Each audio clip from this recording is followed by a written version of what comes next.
see that in the upper left, but are we actually live? Maybe.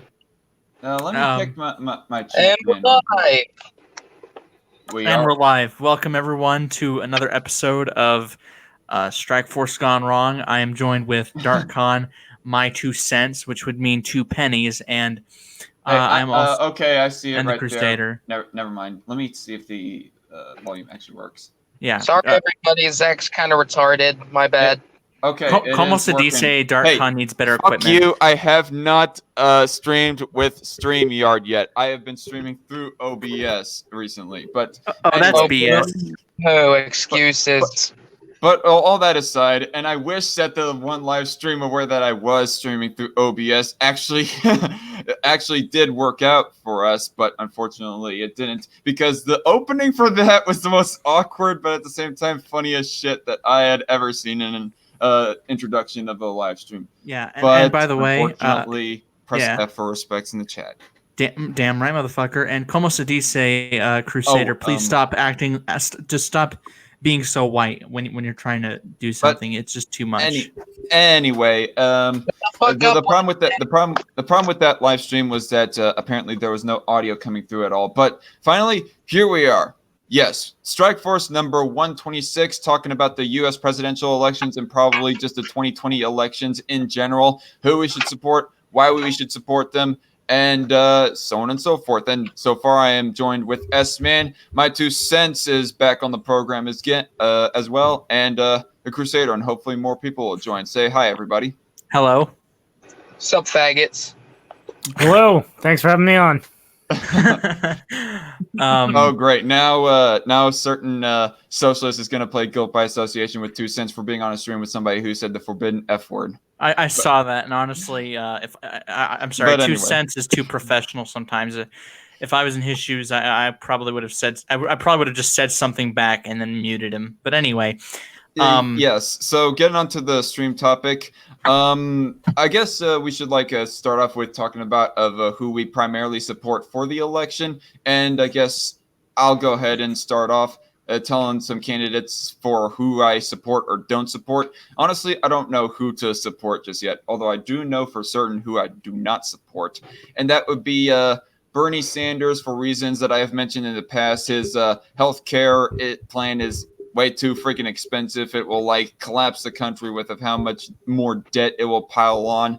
And of course, I don't agree with the idea of banning assault weapons, as he has voted for the renewing of the assault weapons ban back in 2013, as I had read, and all the other positions that he holds. Andrew Yang, I don't support him because he advocates for UBI, and he also wants to put in place a committee or something to regulate the internet to make sure that no fake news or misinformation is being spread out, which is freaking vague and ambiguous because anti-free speech as well. Yeah, it's anti-free speech because it sounds all flowery and nice on the surface, but ultimately, I have been accused of freaking lying by a certain somebody just for stating as to how expensive and how much it will raise the federal deficit for if we were to implement Bernie Sanders' healthcare plan. And with that logic right there, I would be banned from the internet, banned from YouTube or whatever, just because of saying that, if somebody had that very mindset right there. Yeah, and that is something that we should all be concerned about when it comes to those advocating for more control over the internet by the state. It's not just Donald Trump being like, the dark conservatarian is fake news. I do not oppose the Second Amendment, but I do support more gun regulations. But that's just me. Let's be real here. That honestly, Donald Trump calls anything that disagrees with him fake news. Okay, and some of his supporters, some are idiots because they call everything they disagree with fake news. Everyone calls everything they do not agree with fake. But so it's a politically charged, meaningless term to try and combat fake news, because what is your standard? What is your metric? They do not have a consistent one, and it just is a mess. Anyway, continuing on with what I was talking about there, there's also the fact that he supports the Green New Deal, apparently, Andrew Yang does. So, yeah, he would be the very expensive person to elect. So he'd be pushing forth Cortez's agenda in the White House. He'd try and and- make her Speaker of the House, probably. And I don't support Beto O'Rourke for the same reasons I did not support him in his Senate election against Ted Cruz. And that is, I'm pretty sure that he's for an assault weapons ban, and he's also for Obamacare at best and single payer at worst. So I disagree with him on both those fronts. And of course, I find him to be a little bit of a squish on immigration as well. But that's kind of split down the middle on whether or not my base, actually agrees with me on or not. But anyway, that aside, and also Elizabeth Warren. I do not know much about. 2 cents left. Rip. But Elizabeth Warren, I haven't researched that much about her positions and whatnot. But if Kyle Kulinski is correct in labeling her as basically the more establishmentarian version, the slightly more establishmentarian version of Bernie Sanders, well then, yeah, automatically don't approve of her either. And what was the fifth one? 1 second, let me get up my notes. Wasn't it Tulsi Mrs. Gabbard. Crystal Lady? What? Oh, Marianne Williamson. Yeah, she's a fucking lol cow. Policies didn't help get Trump elected. It was him just saying "Make America Great Again" and the whole meme of "Shut the fuck up, wonk." And it was like, yeah, she needs to drop out. Like, if there was someone I would support not giving ballot access to, it'd probably be Marianne Williamson out of spite. But yeah, there's Williamson, there's Pete Buttigieg, or as Eric Huck McSparkboy says, Pete Buttigieg or whatever. There's too many fucking Democrats to remember. There's just too many. Like we could go over every one of them, and this stream would take 6.5 hours, and we'd be all dead by that time. So pretty much, I'm getting the impression like a vast majority of the Democrats you wouldn't back, right? I also don't support Tulsi Gabbard, but I'll mention the exact reasons later on. Everyone else is either Donald Trump, or I'm not so sure of why that I would disagree with them or agree with them. I haven't researched enough about Cory Booker, for example, or Marianne Williamson.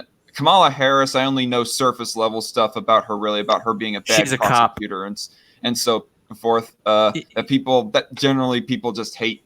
But and Donald Trump, of course, he's been proving to be kind of spineless when it comes to gun rights. He is for protectionism. He has pushed for farm subsidies to try to bandage up that wound that he caused in the first place, and so many other issues as well that I cannot name off the top of my head just yet. But I think, but I don't know who to support really.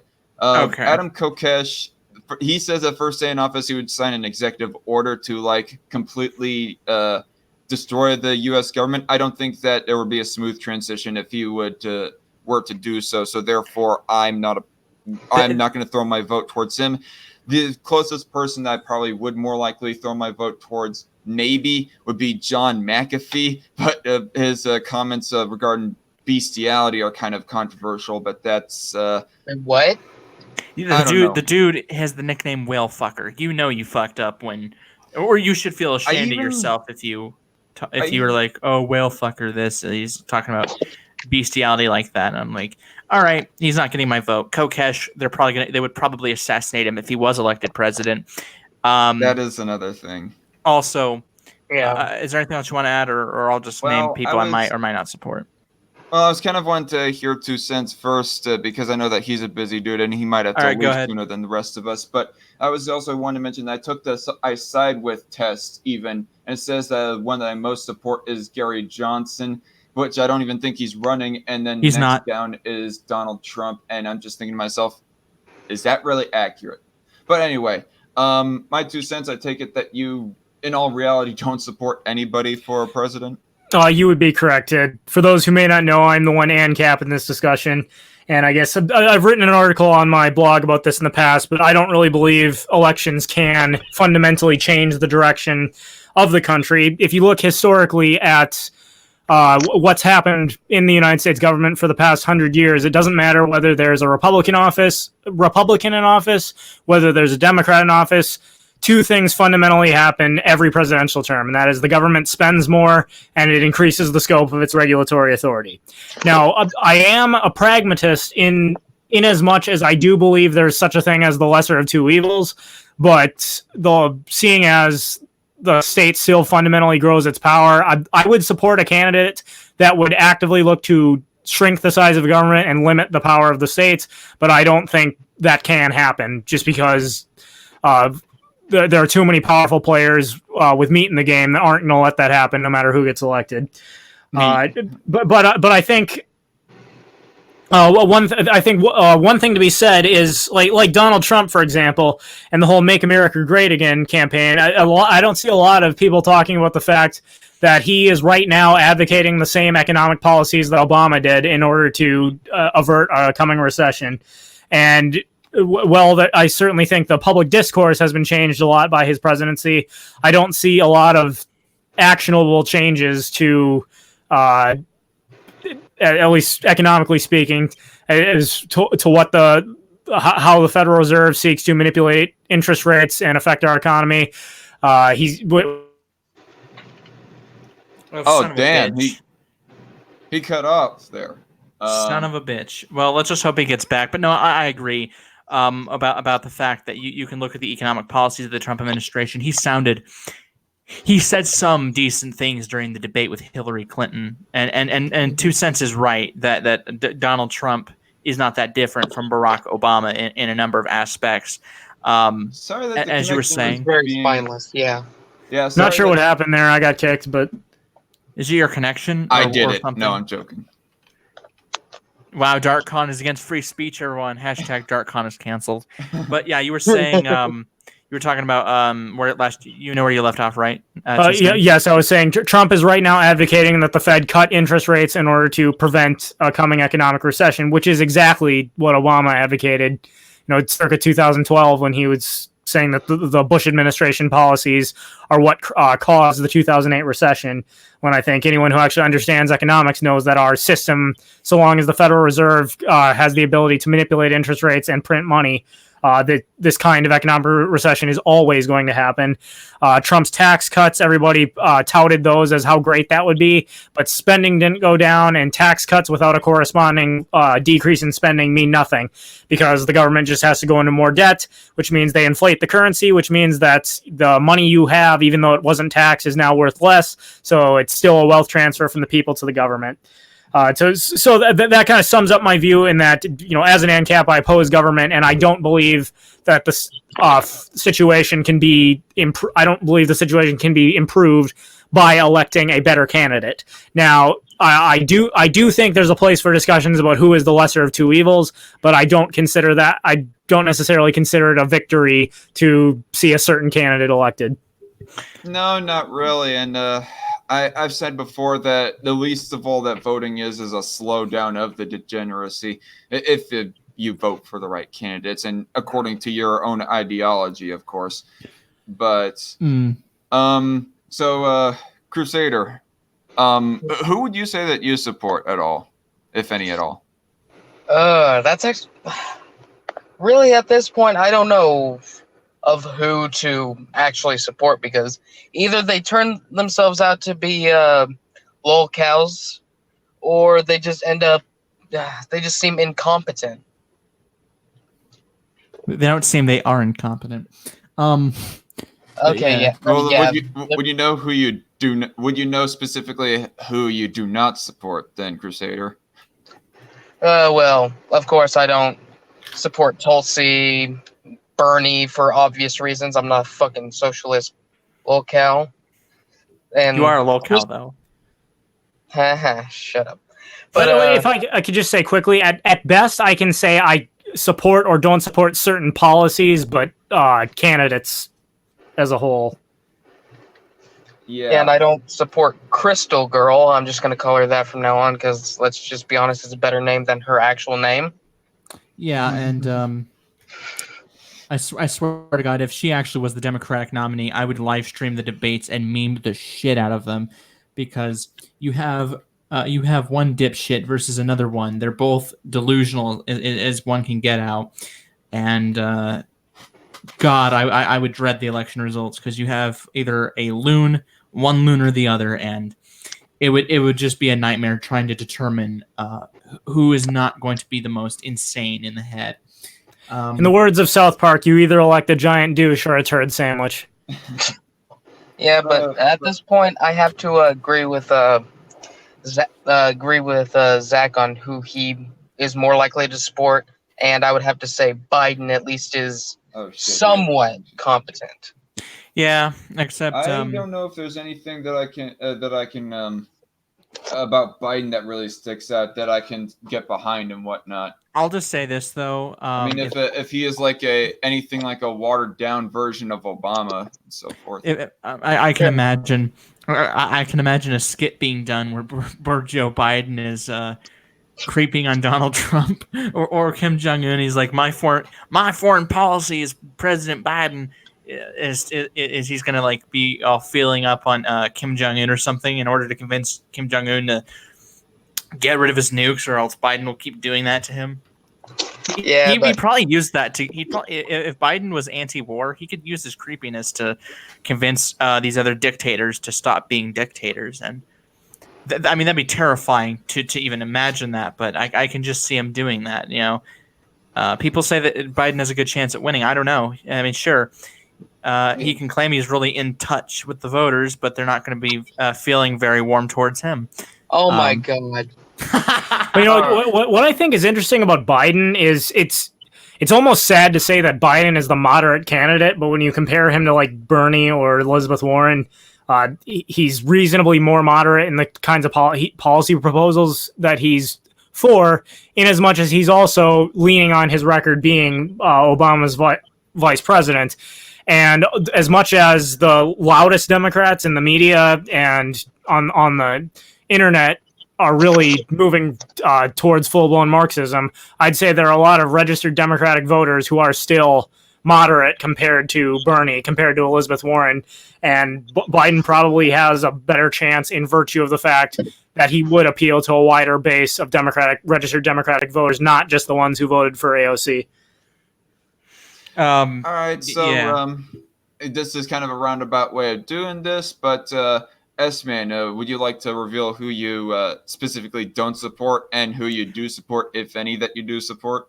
Okay, so I pretty much do not support any of the Democrats. I lean towards Tulsi Gabbard, but at the same time, it was because of her anti-war stance and things like that. But I just saw this as, she still supports Medicare for all. She still supports a lot of these progressive ideals that are going to cost way too much fucking money. That sorry for the cursing, but I mean, a lot of these candidates, it seems like a pissing contest of who's going to spend more, who's going to tax more, who's going to grow the size of the federal government, and it honestly is it's a joke.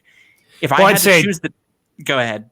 Sorry, I just want to say that is effectively what elections have become. Who can promise more stuff? Yeah, and although if Donald Trump gets reelected, I would pray to God that AOC wouldn't run for president. She'd be legally old enough to be inaugurated in 2025, as she said she would be inaugurated in 2019. But I swear to God, if she got elected, I would be very concerned about the future of the country. But, you know, I mean, I understand where 2 Cents is coming from. I'd agree with him, because it's basically the Republicans are going to promise who's going to build that wall, who's going to ban the abortions. And they know they're not going to have the legislative support. They're not going to be able to overcome a filibuster for what they want to do. Same with the Democrats. The Democrats want to get rid of the filibuster in the United States Senate, and they're going to be proven to be the hypocrites they are if they understand that they've been able to use the filibuster to their advantage. And as to who I would support, none in the Democratic primary. If you forced a gun to my head and say, pick the Democratic nominee right now, I would pick Joe Biden, well, partially to snub the Bernie Sanders supporters, and also because I would rather have a moderate in the White House than a progressive. And I think we'd all be saving Bernie Sanders trouble, because if he was president, I can tell you right now, he's not going to have an easy time.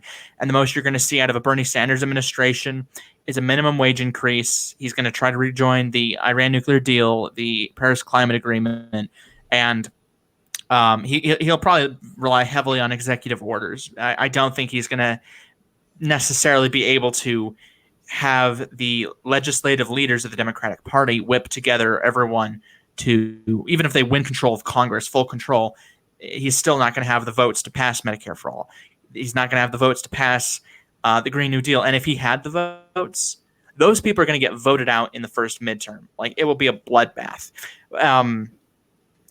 If I had to choose the Republican nominee for president, I would choose Bill Weld. I'm not that enthused with him, but I think he is a better Republican than Donald Trump ever could be, as Donald Trump has supported single-payer health care. He's supported gun control. In a book he wrote about, 20-something years ago, has yet to repudiate it. If he would have said, yeah, that book, I don't agree with it anymore, that'd be fine, but he didn't. Yet he had the nerve to act as if he was consistent when there was proof he supported the Iraq War. And yeah, Hillary Clinton is a flip-flopper, but if you're going to attack someone for being a flip-flopper, you can't be one yourself. And, so a candidate I could support probably would be Bill Weld, but if Justin Amash ran for the Libertarian nomination, I would definitely throw my support behind him. But I prefer to keep him in the House of Representatives, as I think that's where he could do the most good. Yeah, I hadn't brought that up yet, but I was going to say, rumor had it that after Justin Amash left the GOP, that he was going to run for president under the Libertarian Party. I haven't heard anything about that since, but that was a rumor.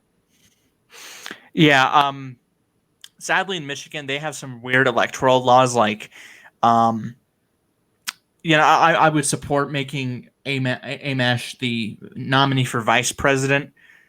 I don't know if you could be on the ballot twice. Like, in some states you can, but in some states you can't.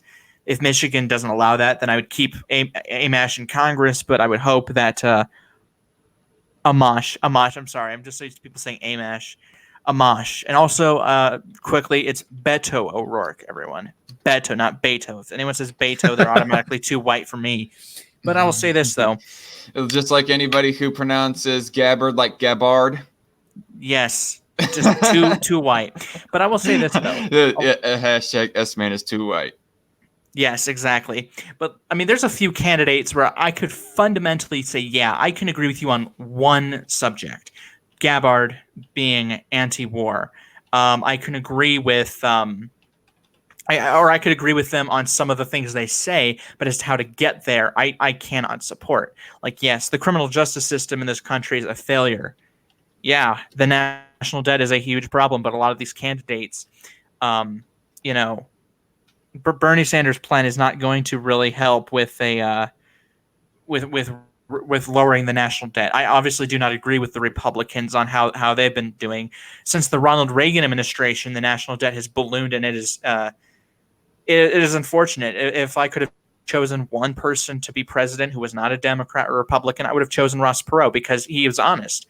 He was saying, hey, we have a $4 trillion national debt in 1992, and those were the good days, apparently, because that would have been so much more solvable. If you have a $4 trillion national debt, if we had a $4 trillion national debt today, we could easily solve that problem. But, because of the same lies that the GOP has used as, we're the fiscal conservatives, we're going to spend wisely, we're going to cut your taxes and cut your spending, these liberal socialist policies, we're not going to support this, And then as soon as they're in power, they're totally fine with expanding the national debt and the deficit. Look at the Bush tax cuts. Look at Medicare Part D, the drug prescription benefit, the wars in the Middle East. If you're going to cut taxes, you got to cut spending. There's just no, we'll cut the taxes and leave the spending. Like, I would hope that the next, if we ever have a decent president, which we probably won't, but any president with common sense would, yes, cut the spending massively. Abolish a number of cabinet positions, and delegate that to the states. That's their problem, not the federal government's. And a lot of these candidates are saying that something's a human right when it's not. Healthcare is not a human right.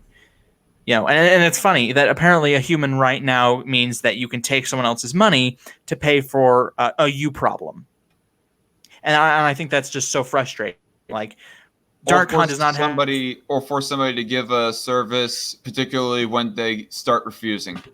Oh yes. So you have the right to take someone else's money for your own problem. So it's a you problem, and I don't see why the hell the rest of society should subsidize that.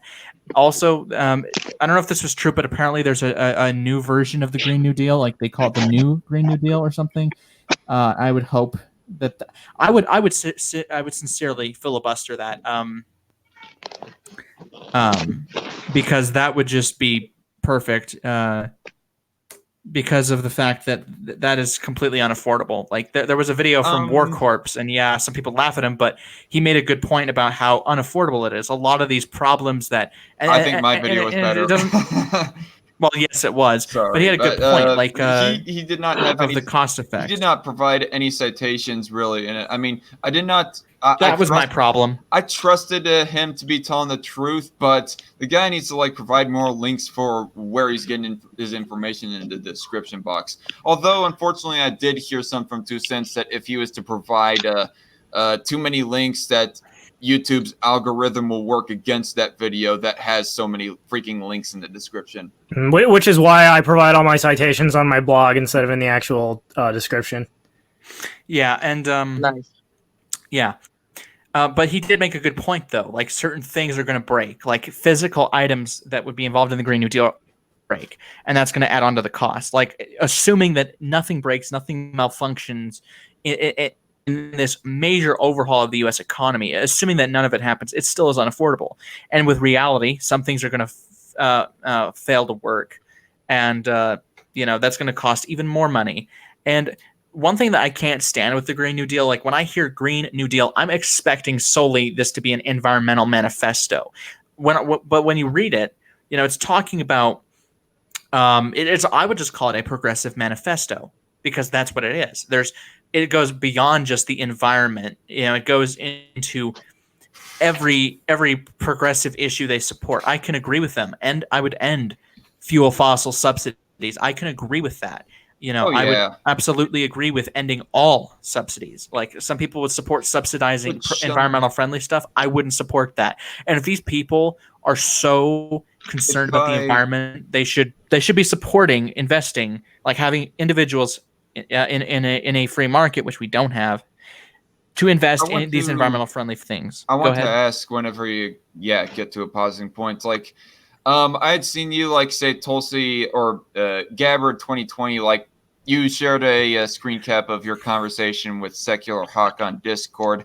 I took that as mostly as a joke, because the guy, I would assume, is like passionately against Gabbard.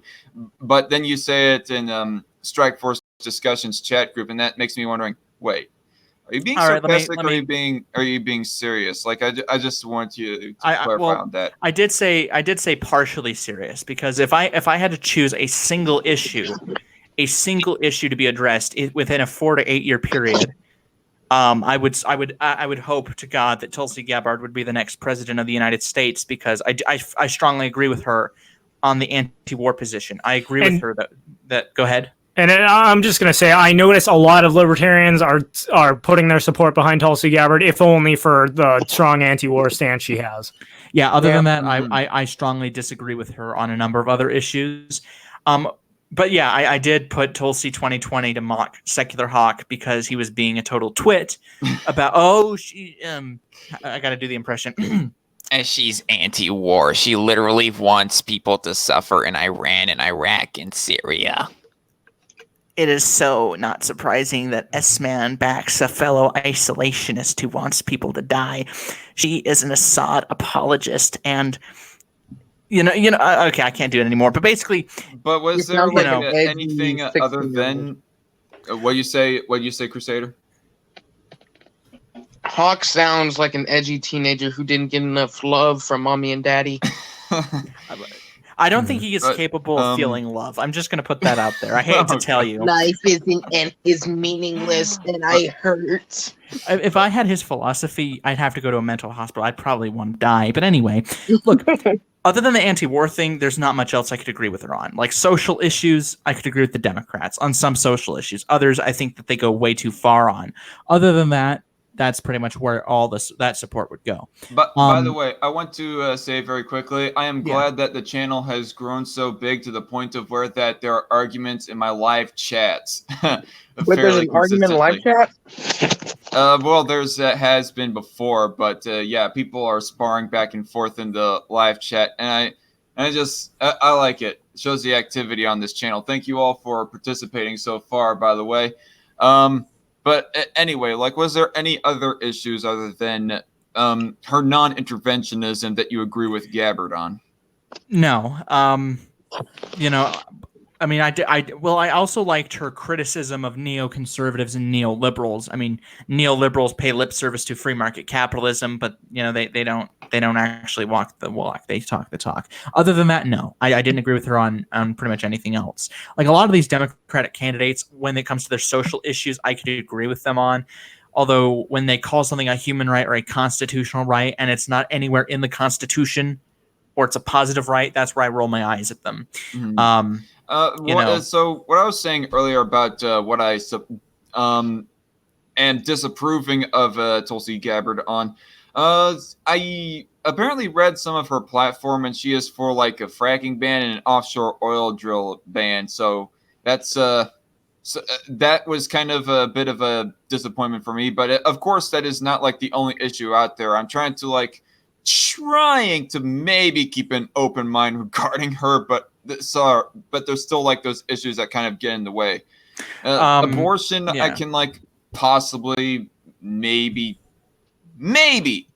shelf my abortion position in regards of thinking about her, but it's hard for me to do so. It's hard for me to shelf the industry issue as well. And I thought I heard something about her supporting a $15 minimum wage. So that's another big time deal breaker. And gun rights, as far as I know, she might be more moderate on gun rights compared to especially like Hillary Clinton in 2016.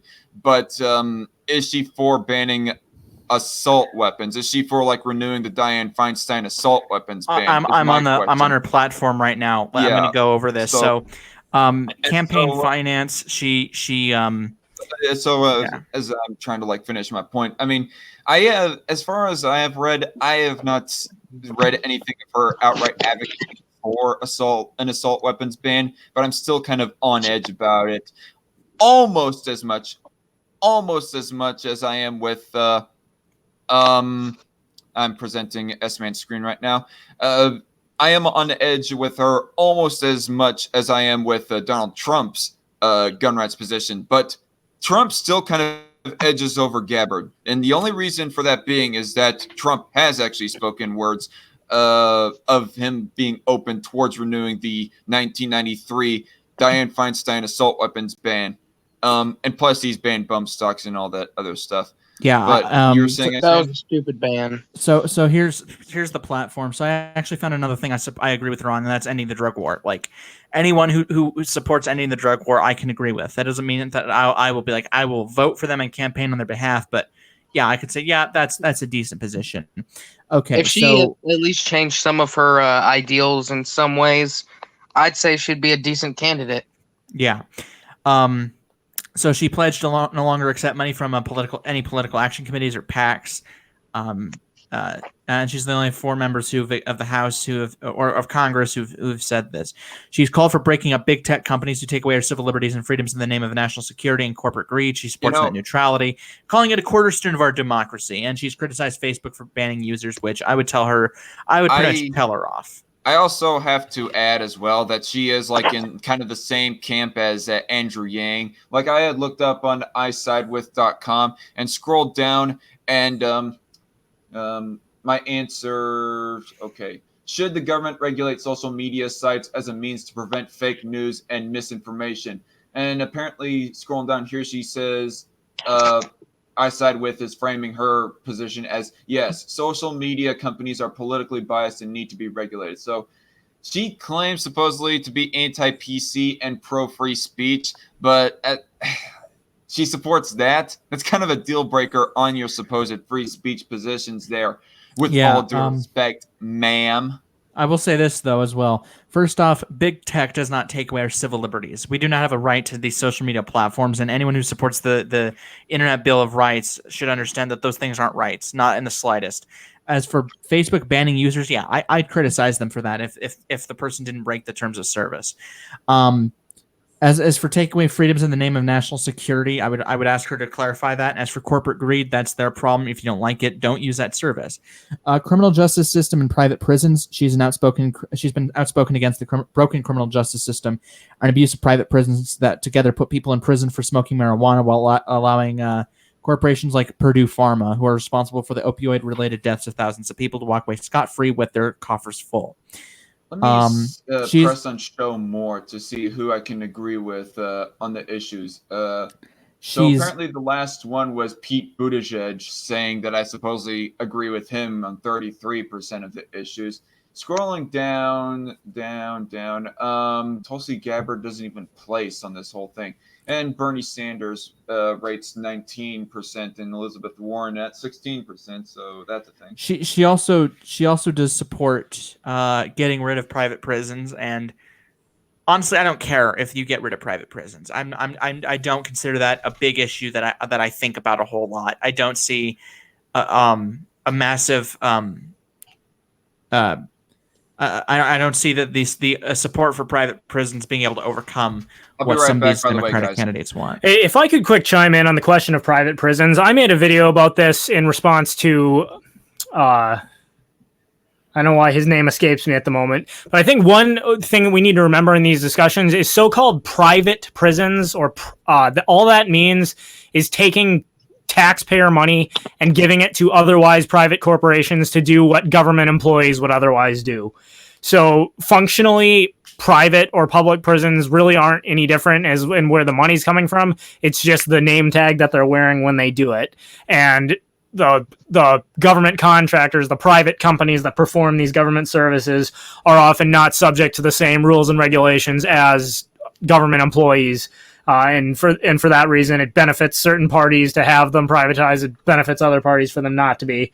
But it's really not privatized in the true sense of the word, in that it is not private individuals that are funding the endeavors. Okay. Makes sense. She supports, and I agree with her, on the decriminalization of marijuana, sentencing reform to reduce certain mandatory minimums. I would abolish mandatory minimums for nonviolent drug offenders, and I think that, I support the legalization of all drugs, and of course, on the one condition that we don't have to pay for their rehab or whatever. If we do legalize all drugs, then if you overdose, that's your own fault. Just saying. I don't personally believe in using drugs. Well, maybe other than marijuana, but I've not used it, but I wouldn't oppose using it. Just saying. Yes, man, you'd love it. I'm pretty sure I would, but sadly, I live in a state where the fucking Momos run the legislature. Just move with me to Colorado and we'll be good. Yeah, either that or I'll move to the state with that has the lowest taxes but legalized weed, which that's probably not going to be successful, as I think Colorado is going to. They did pass a cap on insulin costs, if I'm not mistaken. I think they had done that, and so they're moving a little more left there. So as for the economy, Gabbard, she has said that she supports financial reform, first running for Congress, such as restoring Glass-Steagall, breaking up too big to fail banks, strengthening protections against predatory lending practices, increasing capital requirements for the nation's largest banks, and banning naked credit default swaps. I did watch your video, 2 cents on a topic of deregulating the banks, and I agreed with it. Thank you. So, of course, and so she supports reinstating Glass-Steagall. She co-sponsored the 21st Century Glass-Steagall Act 2013, and she voted to audit the Federal Reserve audit the Federal Reserve legislation. And I'd support ending the Fed as. And I agree with those who want to audit the Fed at the least, but that to me personally doesn't go far enough. But that if it gets the ball rolling in a direction I like, I'll begrudgingly back it. Education, inflation rates regarding debt and whatnot being manipulated by the Federal Reserve. Yeah, Gabbard supports making community college tuition free for all Americans, while making all 4-year college tuitions free for students with an annual family income of $125,000 or less, and the tuition would be funded by a new tax on trading stocks and bonds. which all these fucking taxes they're proposing, I don't see.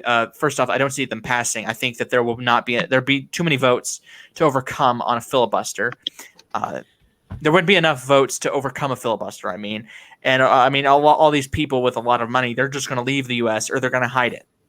Mhm. And you can create all the taxes you want. You can create all these laws. They're not going to comply. It's just not going to work.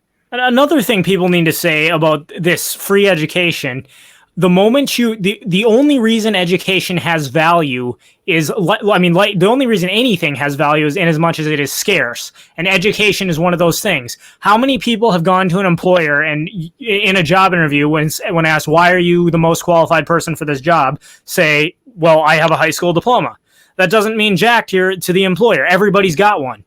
And the moment government guarantees education by making it free, even setting aside the economic fact that that it's not free, somebody does in fact pay. The moment you make it so that everybody gets a college degrees now become worthless, because if everyone has one, it doesn't set you apart as more qualified. Diploma. Yeah, exactly. It's functionally like your high school diploma. Now that everybody has one, it's not worth anything anymore. Yeah. Even high school diplomas, people occasionally don't have them. It's the trades that makes it's really knowing a trade, as far, in my opinion, that makes a very good valuable to a business. Yeah. So, business owner. All right. So on the environment, Gabbard has received the Sierra Club. I don't know much about the Sierra Club. Hawaii chapter's endorsement in the 2012 Democratic primary for Congress and her 2014 reelection campaign. She opposed the construction of the Dakota Access Pipeline, which I agreed with. That's a private property rights violation. She introduced legislation in 2017 seeking to transition the United States to clean renewable energy, which I do support moving the U.S. to clean renewable energy. But the method to get there, I've not heard a plan thus far that isn't going to that isn't overly ambitious and isn't going to just balloon the national debt even further. The bill would require electric utilities to transition to 80% renewable energy by 2027 and 100% by 2035. Whoever's getting kinky with their phone, could you please not do that? While setting similar vehicle emission standards and goals and banning hydraulic fracturing or fracking. She spoke in favor of a Green New Deal, which was at the time a draft resolution. You son of a bitch. Can you mute him? Sorry, it's on vibration. I swear to God, you people. Anyway, where was I? So she spoke in favor of a Green New Deal, which was at the time a draft resolution to task a special House committee with coming up with legislation to eliminate fossil fuel from the economy. 1 second. Ryan Howe, we did kind of touch on Andrew Yang, but not in a very great depth. Apparently, we are focusing mostly on Tulsi Gabbard right now, who is like one of the more, I guess you could say, centrist-y candidates. She's also the most Google searched. Oh yeah, most Google searched by far. But one thing I gotta say about environment. One of my biggest pet peeves about the environmental question, everyone who supports the Green New Deal talks about how important it is that we stop using fossil fuels, and then when you suggest nuclear, they scream, no, no, no, even though that's like one of the most efficient, right now, one of the only possible alternatives to fossil fuel. Yeah, yep. I support the use of nuclear energy on that. Let's see. So she to task a special House committee to come up with legislation to eliminate fossil fuel use from the economy within a decade. In 2019, she expressed concerns about the version of the Green New Deal proposed by Alexandria Ocasio-Cortez and Senator Ed Markey. And yes, I stole that from My 2 Cents. I think he was the one who came up with it. But let it be told, I was the first one to call her Ocasio-Cortez. Yes. Yeah. But, Cortez. 1 second though, on the practical basis of things, would green energy really be efficient, like within a decade? Like, the big question is, would it be able to like tow a 6-ton or something? Just big old semi trucks to transport goods and whatnot. I talked about this in my video response to AOC's Vox little painting video about like a message from the future. The bullet train right now that California wants to construct in order to lower their carbon emissions. I don't remember the exact figure off the top of my head, but I think it's something like it'll have to operate at maximum efficiency for 76 years before it even makes up for all the carbon emissions that are required to build it. So no, the answer is the current green energy options we have are not going to offset carbon emissions by a long shot. Yeah, I mean, the amount of time they're asking for it is not going to work. Like, I'm sorry. Like, 100% this within about 10 years or something, that's not going to work. Like unless they can find something that is going to be that efficient in such short time that they can prove, then I'd have to say I wouldn't support that. Yeah. Let's just go out on a limb and suggest that it's possible. Just possible that AOC is right and the planet will be destroyed in 12 years if we don't do anything. If that is legitimately true, then we are screwed, folks. So enjoy the next 12 years. Yeah, and by the way, to all the progressives, stop fucking saying 12 years this or whatever. They've been saying that for so long, and then when we look at reality, all these things that they said so many times, they're still there. Speed forward time, and the cap hasn't completely melted. Yeah. I mean, Al Gore's inconvenient truth: the planet is doomed by 2008. It's 2019 now. Yeah, exactly. Yeah. Like, there's a lot of ice melting, and that's unfortunate. But it's only going to embolden the climate change deniers, to oppose any environmental actions. When you talk about 12 years the planet's going to go under, when they've said that before, and obviously it didn't happen. So it's going to embolden the climate change deniers, and you just set yourself back a long shot. Gun rights. The Honolulu Civil Beat in 2018 wrote that Gabbard's gun record was complicated, noting that she now supported universal background checks, closing the gun show loophole, banning military-style assault weapons, but it always reflected... citation for that, please. If that's the case, well, then she's kind of off the table for me. Here's military citation. style, quote-unquote. Let me get you that. Which all that means is it looks scary. Has nothing to do with the functionality of the firearm. Yep. But it hasn't always been reflected in her actions. She's been slow to sign on a number of gun control measures that have received widespread support amongst her Democratic colleagues. Sometimes she's just a no-show. She has co-sponsored bills that would ban assault weapons and institute background checks for all gun purchases. In 2017, she was one of the few Democratic representatives to vote for the NRA-sponsored Veterans Second Amendment Protection Act, which would have essentially blocked the Department of Veterans Affairs from notifying the National Instant Criminal Background Check System that a veteran was mentally incompetent after determining that they are unable to manage their own finances. Which, that's a mouthful to say right there. So her record is mixed. If she could just be more pro-gun rights, that'd be another issue I could agree with her on, but the progressives are going to dominate party politics for I'd say at least the next 8 years or something. So when a Democrat gets elected, they're going to completely get voted out or something. If AOC got voted out, I think Democrats would probably breathe a sigh of relief. I mean, okay, healthcare. So pretty much everything that all the Democrats are agreeing on, except for the moderates, of course. Universal health care, Gabbard supports. In 2017, she co-sponsored the Expanded and Improved Medicare for All Act, which would create a national health insurance program that covers uninsured as well as underinsured people, allows for private insurance that is supplemental but not duplicative of benefits under the program, and would be paid for in part by raising taxes on the wealthy and taxing financial transactions, which good luck with that. I mean, is there any Democratic candidate other than Biden who doesn't support Medicare for all now? I mean, I think Michael Bennett and so does John Delaney. John Delaney. He's actually one of the semi-sane ones, and semi-sane in terms of economics. I didn't say sane, but he's closer to sane than Bernie Sanders. Sanders looks like he doesn't know what the hell a comb is. Anyway, by the way, I just want to say this really quickly. People are like, oh, they had such 94% tax rates in the 50s and it was so great. First off, there were several recessions, severe recessions, I might add, and no one paid that much. There was deductions and other things that That was the top marginal tax rate. If you look at the Yeah. effective tax rate, the rich were paying like 45, 50%. Yeah. Also, I wish the federal budget had stayed where it was in the 40s, because I think it was only under around 100 billion or something, or maybe a couple hundred billion, but it was I'm going better than to- trillions. I'm going to just say right now that the disagreements with Gabbard are just piling on more as you are like reading this. Yeah, I'm just going over the total platform. So, but there's some parts that Democrats hate her on, like, so she's progressive on healthcare, on immigration. She's described as out of step.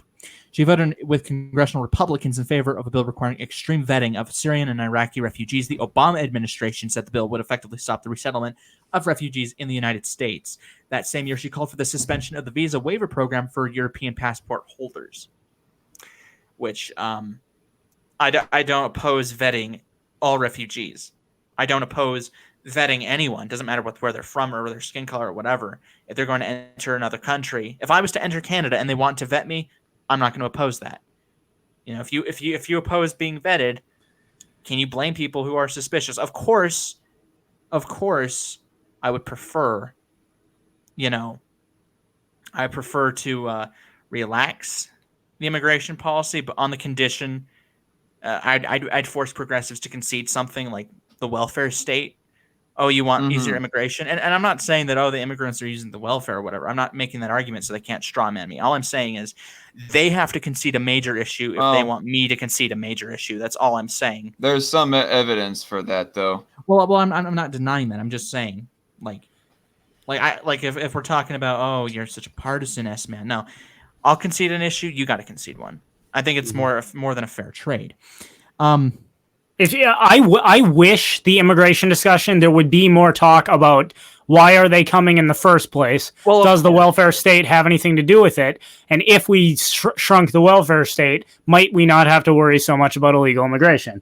Now, obviously, I've already made a video about that explained my views if anyone wants to hear. But but everyone, like the competing narratives right now seem to be Democrats saying open the borders and give them everything under the sun: housing, welfare, healthcare, all that, voting, everything. Donald Trump Republicans build the wall and keep everyone out. Where's the people discussing, would immigration be a problem if we didn't have such a large, expansive welfare-providing government? Yeah, and also getting rid of the minimum wage would kind of desacerbate the issue. If definitely, because real word.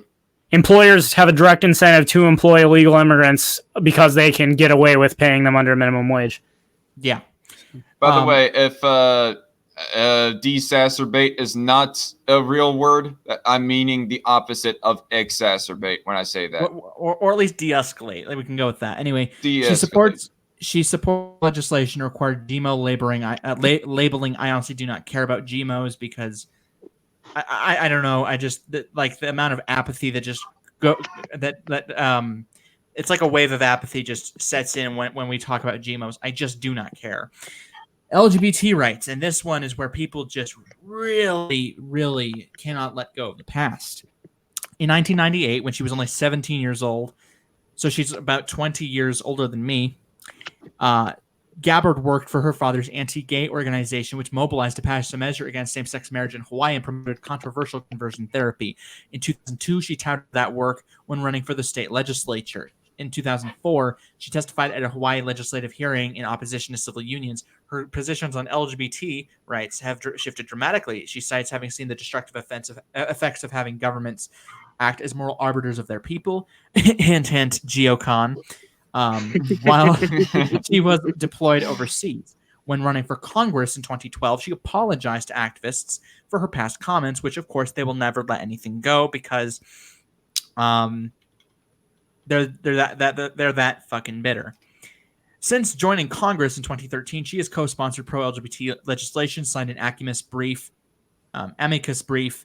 supporting Edith Windsor's challenge to the Defense of Marriage Act, and supported legislation such as the Equality Act, a bill to amend the Civil Rights Act of 1964 to protect LGBT individuals, and other efforts to promote LGBT equality, including the repeal of DOMA, Restore Honor to Service Members Act, and a bunch of other shit that you all can look at on the page if you want to know the full thing. Marijuana.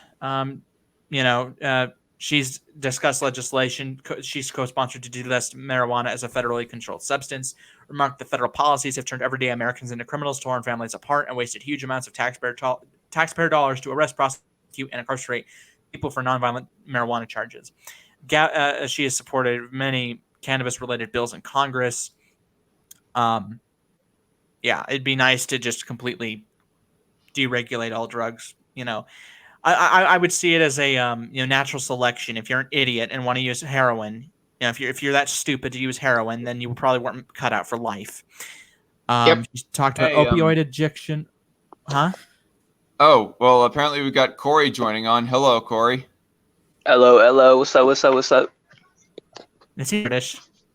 He sounds British. No offense. No, but you sound British. I'm just black. You sound black. You sound African American. Oh my god. Oh Jesus Christ. Anyway, partisan divide. So this is on Tulsi Gabbard. Some libertarians support. I'm pretty sure Corey is aware of that. Upon being sworn into Congress, Gabbard claims the first thing she wanted to do was figure out a way to connect with her colleagues in both parties. She called her mother and asked, "Hey, can you make 434 boxes?" And Jesus Christ, that's a fuck ton.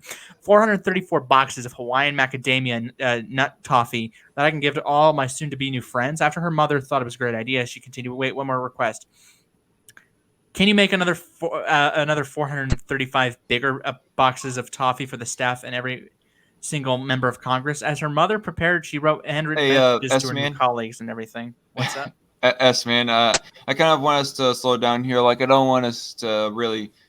Oh, essentially, Corey left. Essentially, rip. But anyway, so the point is that she is agreeable in some areas. She's not that agreeable in others. As for the whole bipartisan thing, honestly, it's not worth it because apparently Google is trying to censor the ANCAPs. First, it was my 2 cents that was getting kicked out consistently. Now Corey keeps on losing connections. I'm pressing F in chat right now for Corey. Hang on a second. Anyway, so okay, I'm going to remove S-Man's screen and. Oh my God, censorship! No, I'm kidding. All anyway. right, so Corey, tell us of this is like a 2020 presidential election discussion stream right here, and so we are just opening up with who we do or don't support as we join along. And so, tell me, who do you not support and for what reasons, and who do you support, if any, and for what reasons?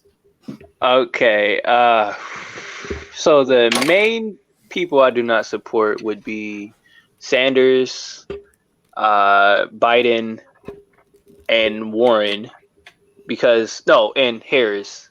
Out of those 4, they're the biggest spenders, and the policies that they're pushing, it definitely hurts my soul.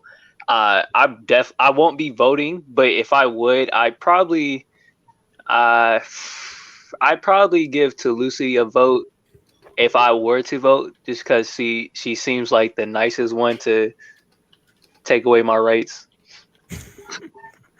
Yeah, I'm just gonna turn off my camera. But anyway, I think that's probably the best way to frame it. That's just how it is in the primary. Yeah, that's basically how it is. I take it that there is absolutely nobody that you support. Am I correct to assume that, Corey? You would be correct. All right. But on white-splaining, wow. Is it so bad that can we just ask for one candidate who actually understands basic economics? I think that's too much to ask, because that means they'd have to read and they'd have to understand that if this was their money, they're handling all of their money, then they'd be like, yeah, I'll pick up the fucking book on economics. But that would be expecting too much of them. They don't even read the bills they pass. They're not going to read a book. So I know that Nate has told me before, or he said on stream before, that he would vote for somebody. Currently, he does not vote. He does not believe in voting overall. But at the same time, if somebody like a Rand Paul or a Ron Paul or I would think anyways, as well, Justin Amash, if one of them were running, he would possibly vote for them. But I could get behind a platform like that. But as far as I can tell, there is nobody like that during this election, or at least in the mainstream. Maybe John McAfee could be that type of candidate, but yeah. So John McAfee's basically the best candidate. As for I don't know if Vermin Supreme is running for the LP nomination. If he is, I would hope to God that he wouldn't win the nomination, or else we would plummet in support. As also Sam Cedar, I don't know if he's still doing that whole satirical bid. I would support changing the rules just to tank his chances because the dude opposes libertarians, and I would have. If your belief doesn't align well enough with the party, you cannot run as this party. But anyway, 2 cents and Corey were about to say something. Go ahead. I kind of want to give them some airtime. I was going to say if true minarchist was running, I would give him my vote. It's better than being forced to pay for somebody's college so they can get a liberal arts degree or some crap like that, or to pay for a farmer's subsidy because Donald Trump doesn't understand basic economics and he doesn't understand trade. I mean, I can agree with him that China has their unfair practices of manipulating currency, but we can't complain about them manipulating their currency when we manipulate our interest rates. So that argument goes out the window. And let's also be real. None of the candidates can claim to be the most consistent. Maybe Bernie Sanders could. Donald Trump is like, I'm appointing the best people in my cabinet. Believe me, Corey, it's going to be huge. You're going to love it. But also, I'm firing these total not loyal enough people from my cabinet. Like my SecDef, the Secretary of Defense, and the chairman of the Fed is just a total loser. He's working with crooked Hillary to ruin my 2020 chances. It's just it feels like none of the candidates can really claim to have a moral high ground, or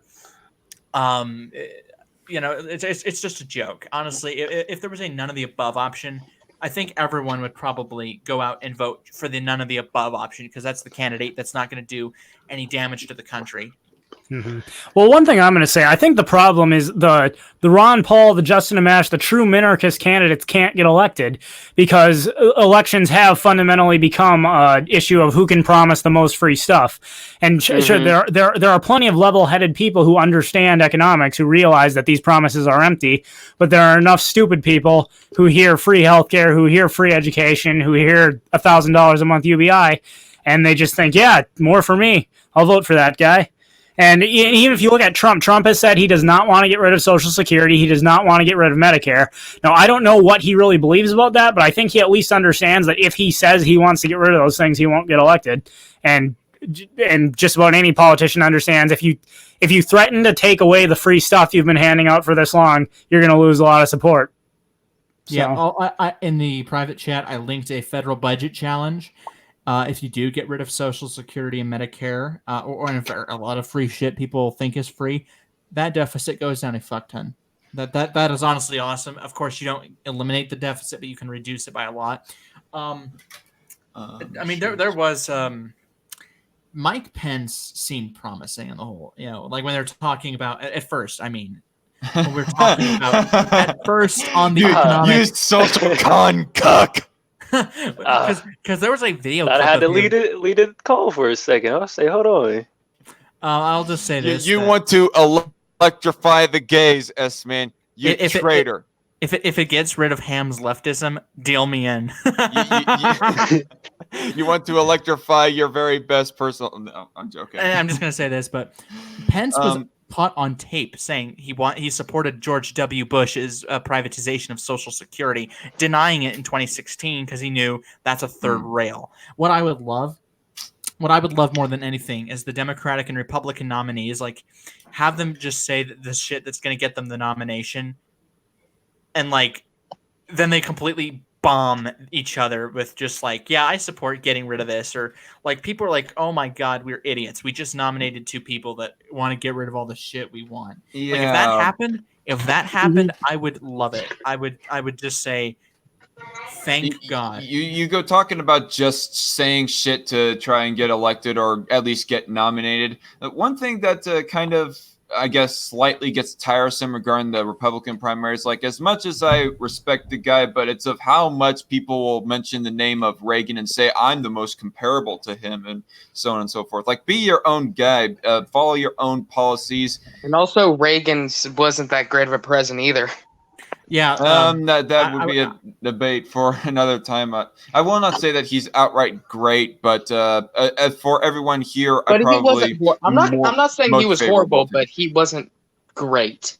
I think you could argue Not- he was not horrible in really. a few areas, but The- anyway, that's the I'll have a discuss the that about. output of his presidency was kind of negative, but some of it I would say was in spite of him. But that's besides the point. So since we're on the thing of like reading articles, I like have Yang's his election candidacy. I have his campaign website up as Yeah, human-centered capitalism. That kind of gets me to wondering, what the fuck is that? Human-centered capitalism. this reminds me of Capitalism in of itself is by nature supposed to be human-centered, in the fact that it allows individual humans to interact freely as they want to, economically speaking. This reminds me of Hillary Clinton's inclusive capitalism shit she was touting when she ran for president and lost to Donnie Trump. For affirmative action all around. But anyway, human-centered capitalism. Capitalism as an economic system has led to unparalleled innovation and improvement in the human condition. Many consider it to have won the war of ideas against socialism, but that simplistic view ignores that there is no such thing as a pure capitalist system, except for anarcho-capitalism, I would say. But anyway, and our current version of institutional capitalism and corporatism is a relatively recent development. So Andrew Yang, I want to say an expansion regarding Andrew Yang.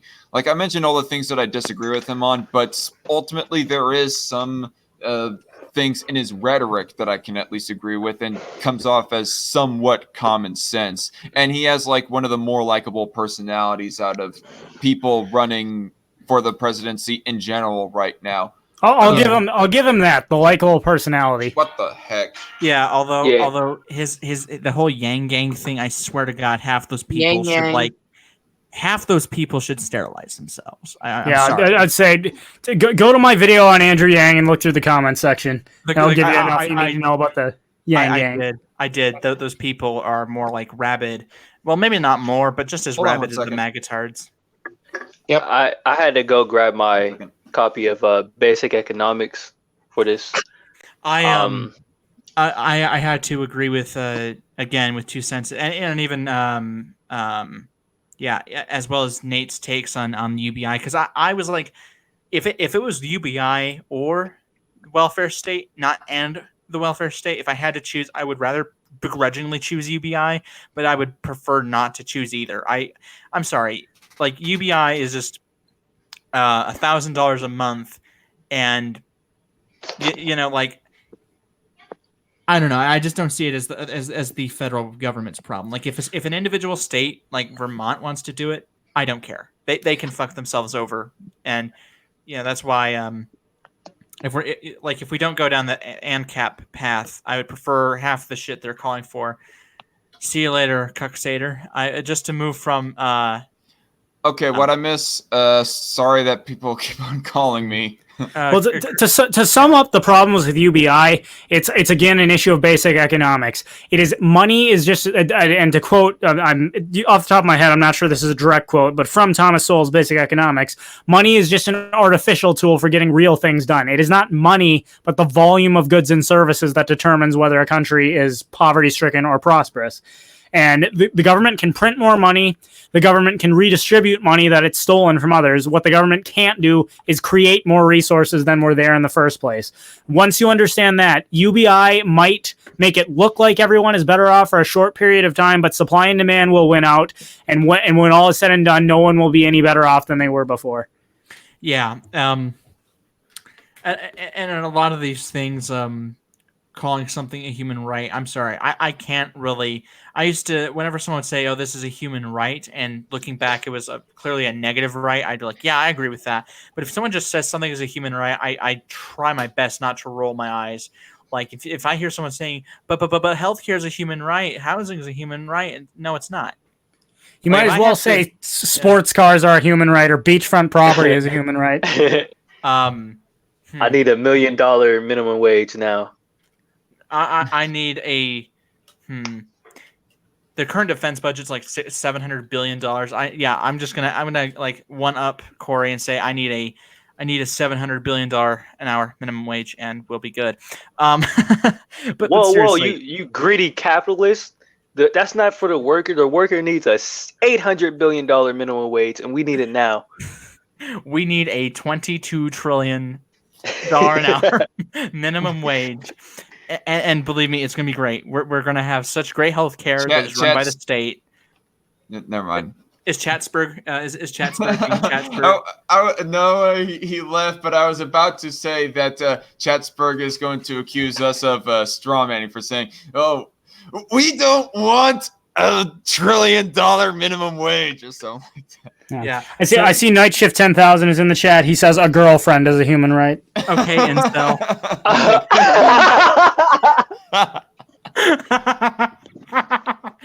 But anyway, hey Nate. Get roasted, Night Shift. Oh my god.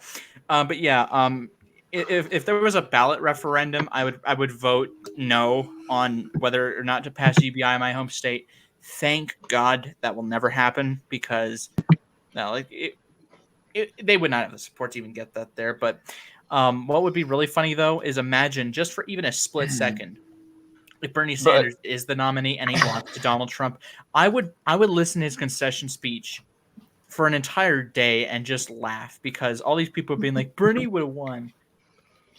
No, I probably would re-listen to it about 3 times or something myself. But anyway, Yeah.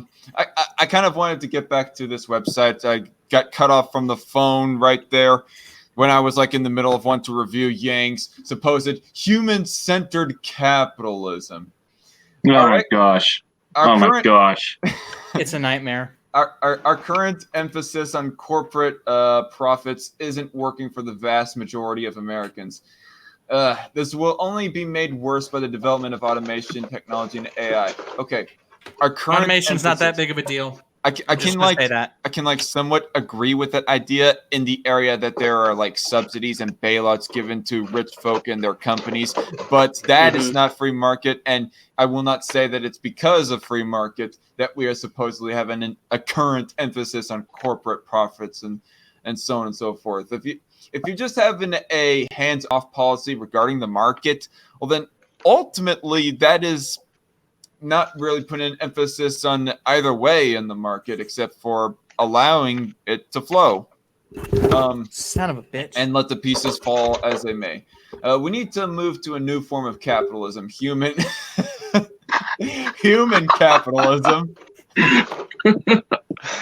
What the heck is this? Is this some flowery rhetoric? This is some real Care Bears type shit here, y'all. Yeah. Oh yes, god, it now, is. now I cannot picture Care Bears without seeing Andrew Yang's unfortunate mug being all over that. But They have to add a new character on that called Yang Bear, and it's just a picture of Andrew Yang's chubby Asian face on the belly. and I can it- already hear a slander hit piece being made on DarkCon. But let's be real here. Am I the only one who thinks that automation is not as big of a deal as it's being made out to be? I just cannot give a single fuck about it. Like, I wrote Automation is I wrote an article in response to Tucker Carlson, which I later made into a video, I and saw pointed that. out all throughout history, people have been making this claim. As soon as this new invention comes, jobs are going to be destroyed and people are going to be starved. Yet never once has it actually happened. When those jobs came to an end, as the time and labor was freed up, people found new things to do with their time. And really, Exactly. people can make all the predictions that they want to, but that's all that they are, is just predictions. You have no real like past evidence to show that beyond the shadow of a doubt that there will absolutely be no human hands dealing in the market. Like, yeah, will there come a time of when that cash registry at the supermarket is just completely automated? Maybe. But will there be like just nothing but robot engineers working on those cash registries? I doubt it. That there will be nothing but robots doing that. Maybe 1 or 2 here or there, but there will be plenty of engineers still working that. So I kind of wanted to like continue on with this. That's we need to move to a new form of capitalism, human capitalism, that's geared towards maximizing human well-being and fulfillment. that just sounds like his own rather Care Bears childish childhood kid show logic of trying to redefine social democracy. He Holy already knows shit, that you social just- democracy. You just described Bernie Sanders and AOC in one sentence, childlike, and well, yeah. Well, That's except pretty they much it. don't. Except they don't try to put a fluffy new label on social democracy or anything like that, Well, or no, even that's socialism. That's the childlike when they're told no. Right. Yeah. So basically, what he's just preaching here is just social democracy, just trying to give it a new label. The central tenets of human capitalism are humans are more important than money. I mean, where's the real evidence that that money is put over humans right now in our current society? I mean, where's the evidence of slavery? Where's the evidence of people being like actively killed off for the sake of payments? Like, yeah, the death penalty exists, but I don't recall that being done because of it'll make me a huge sum of money if it's done so or whatever. I think the main problem here is that People- he continually. People Well- like to make money, but I'm pretty sure somebody has more empathy to, you know, not just make another slavery epidemic. Mhm. You Well, know, I think- because I don't want to be I don't want to I don't want to be back anywhere. You feel me? I just Yeah. we don't want to own you either, Corey. okay, good. He Because said he I'd wouldn't be the even own worst. you. Wow. Oh, I think the main, Sargon. but the main problem.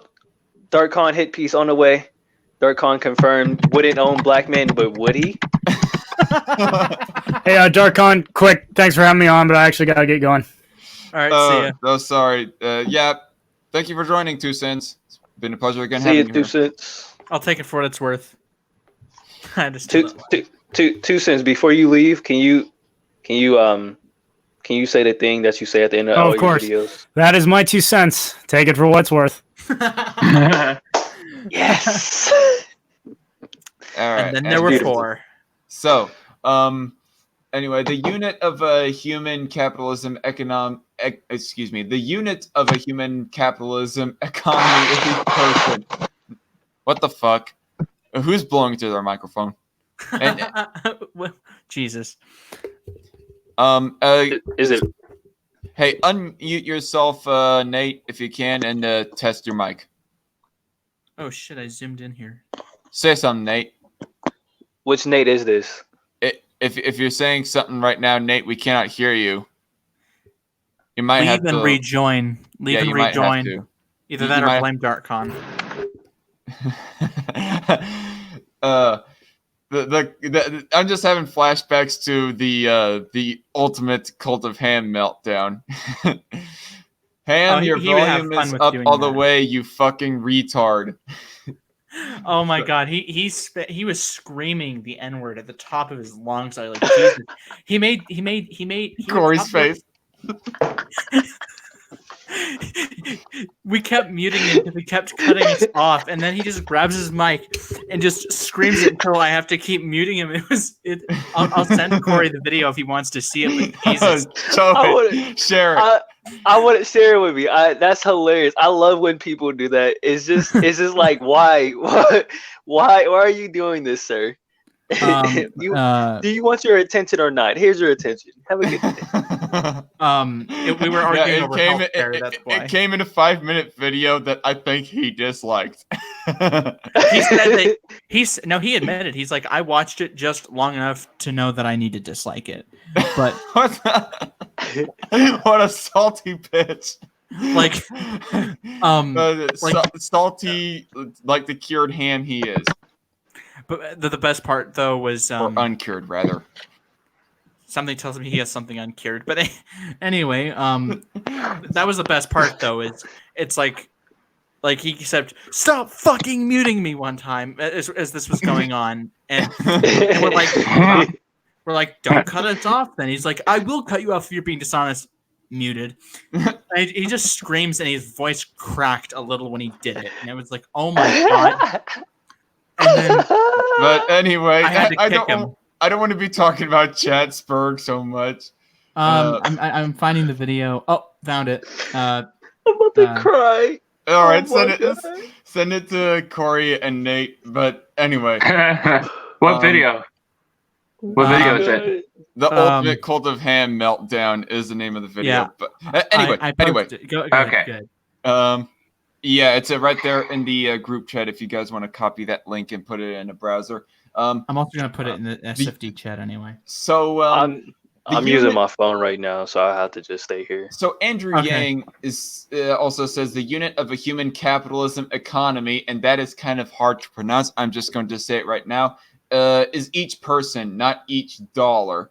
Like, that's so vague, but it's just again more flowery rhetoric to make yourself sound like the most humane person. Well, it's it's lack of understanding of individualism, and my problem here is he seems to associate capitalism with government, but there's no government under capitalism. That's the problem. There's no government involved in the definition of capitalism, which is kind of one of the problems that Owen Cunt Donald seems to run across. Oh boy. Markets exist to serve our common goals and values. That almost sounds like a kind of a collectivist mentality right there. Our common goals and values. What is our common goals exactly? Like, I know that there is that we all want to live, that we all don't want to see people, super majority anyway, generally speaking, we don't want to see each other die. But the question is, how? How do we prevent people from dying? People say free markets. People say collectivist social democracy, and so on and so forth. How about we keep Bernie Sanders out of the White House? That's how we all keep our financial situations alive. And ultimately our own lives.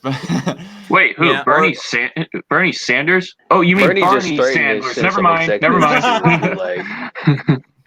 anybody else see that? He said if you polluted as an executive, that you deserve to be punished. That if you what? If you're like a fossil fuel executive, you should be punished. And Bernie Sanders is already opening up the goddamn gulags out of his home state of Vermont. I don't know what's worse, a gulag or being anywhere in the vicinity of Bernie Sanders and his god awful like balding head. He looks so putrid with his hair all fucked up. He looks like he's been balding since he was 10. So the focus of our economy should be to maximize human welfare.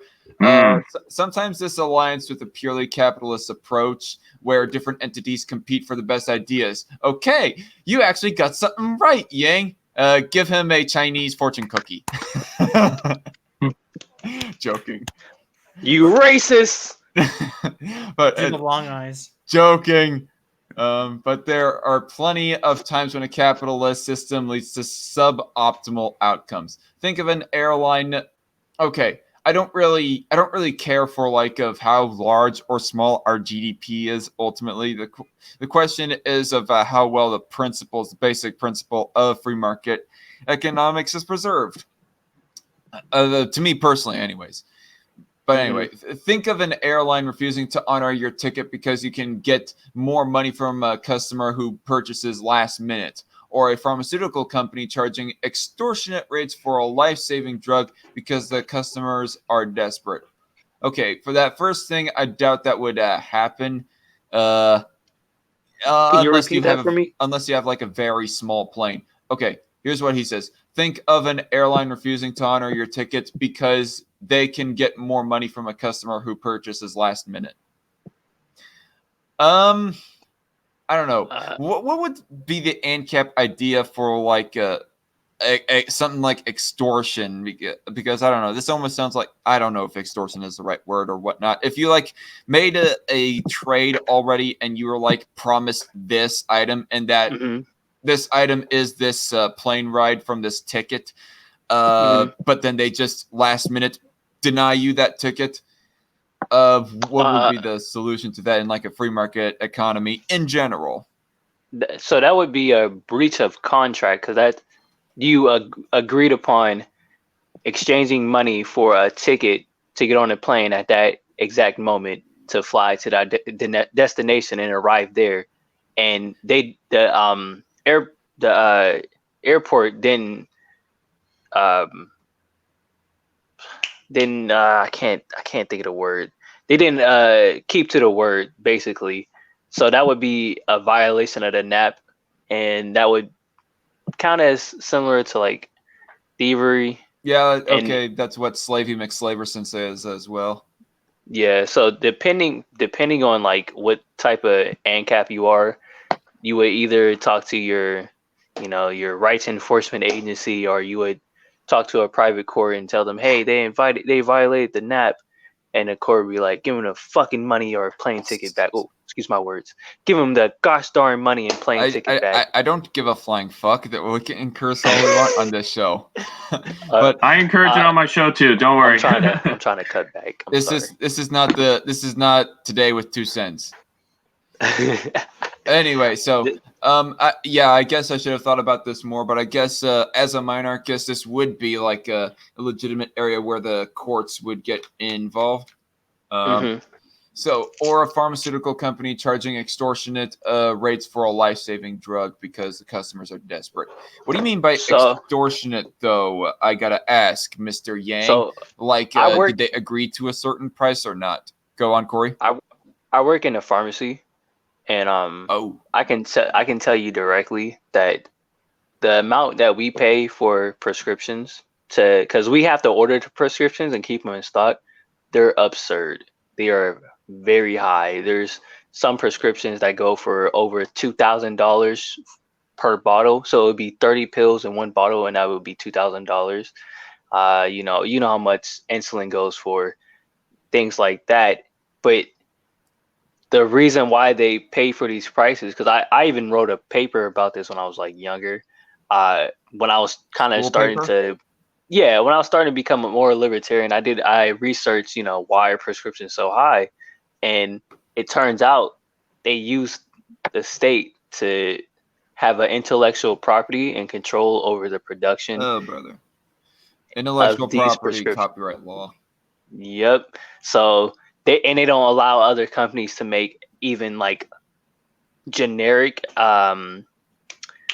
It's been so long. It's like a type of like clone. So you would get that prescription and then reverse engineer it and make a weaker brand, but it still does the same thing. You're not allowed to do that. That's illegal in the U.S. And that's because these pharmaceutical companies pump all this money into the FDC, Federal Drug Commission. Is that it? No. The FDA? Who handles all the food and drug? The FDA, the Food Drug Administration. It would be it'd be the HHS and the FDA. FDA, okay, yeah. Yeah. Yep, and those companies enforce these laws that prevent other people from getting into the business, and that allows pharmaceuticals to then just pump up the prices and just charge absurd amounts until their IP runs out, and then they would get that IP again, add a special, like probably they'll add hydrochlorothiazide to it. That's a water pill. So they'll add hydrochlorothiazide to it, and then they'll say, "Oh, it's an entirely new drug. I want my IP back." And the FDA will say, "There you go, you got it." Mm-hmm. It's another reason why I encourage people do not join the military. That's why they do it. So it's not like Yang. Yang, they're not. They're kind of extortionate prices because they're forcing these people, a lot of desperate people to pay these prices, but it's not like, if you take away the state's privileges that they're giving away, we would see a steep drop in prices and more supply of these prescription drugs. It's actually another reason why I encourage people don't join the military or else. Can you all hear me? Yeah, we can hear you. What were you saying about you discourage people from joining the military? I'm just saying, don't join the military, or else they'll send you off to war. I cannot hear whoever is speaking. I can hear Nate just fine. So I can hear Nate. They'll send you off to a war where you could. I'm assuming and correct me if I'm wrong, but like that send you to a war, you get injured, and then you might get hooked on painkillers or something. Or am I missing the ball? right here. What I'm saying is that painkillers. Well, what I'm saying is that they will send you to war, and then you come home, and then they send you to the Veterans Affairs Department where you suffer socialized medicine. Yeah, That's actually a very fair point. Actually, I gotta wonder if the VA is like a mandatory sole provider of your healthcare if you're to join the military. I would have to actually look that up, or if there are like options outside of the VA. As far as I know, there are like you could go for options outside of the VA, but VA is like the free option that apparently they just generally go for. Yeah, free, quote unquote. The only free I say is when it's consensual, like a Christmas present, for example. The only thing I can name off the top of my head that's free, truly free, is death. Other than that, not much.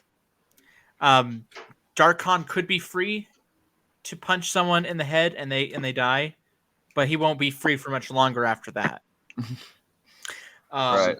Somebody should tell Ren I'm free to date anytime. Tell her I say what's good. Should tell who? Tell Ren. Tell her I say what's good. Did you say Ren like Ren Michaelis? Yeah. Tell her I'll be her slave.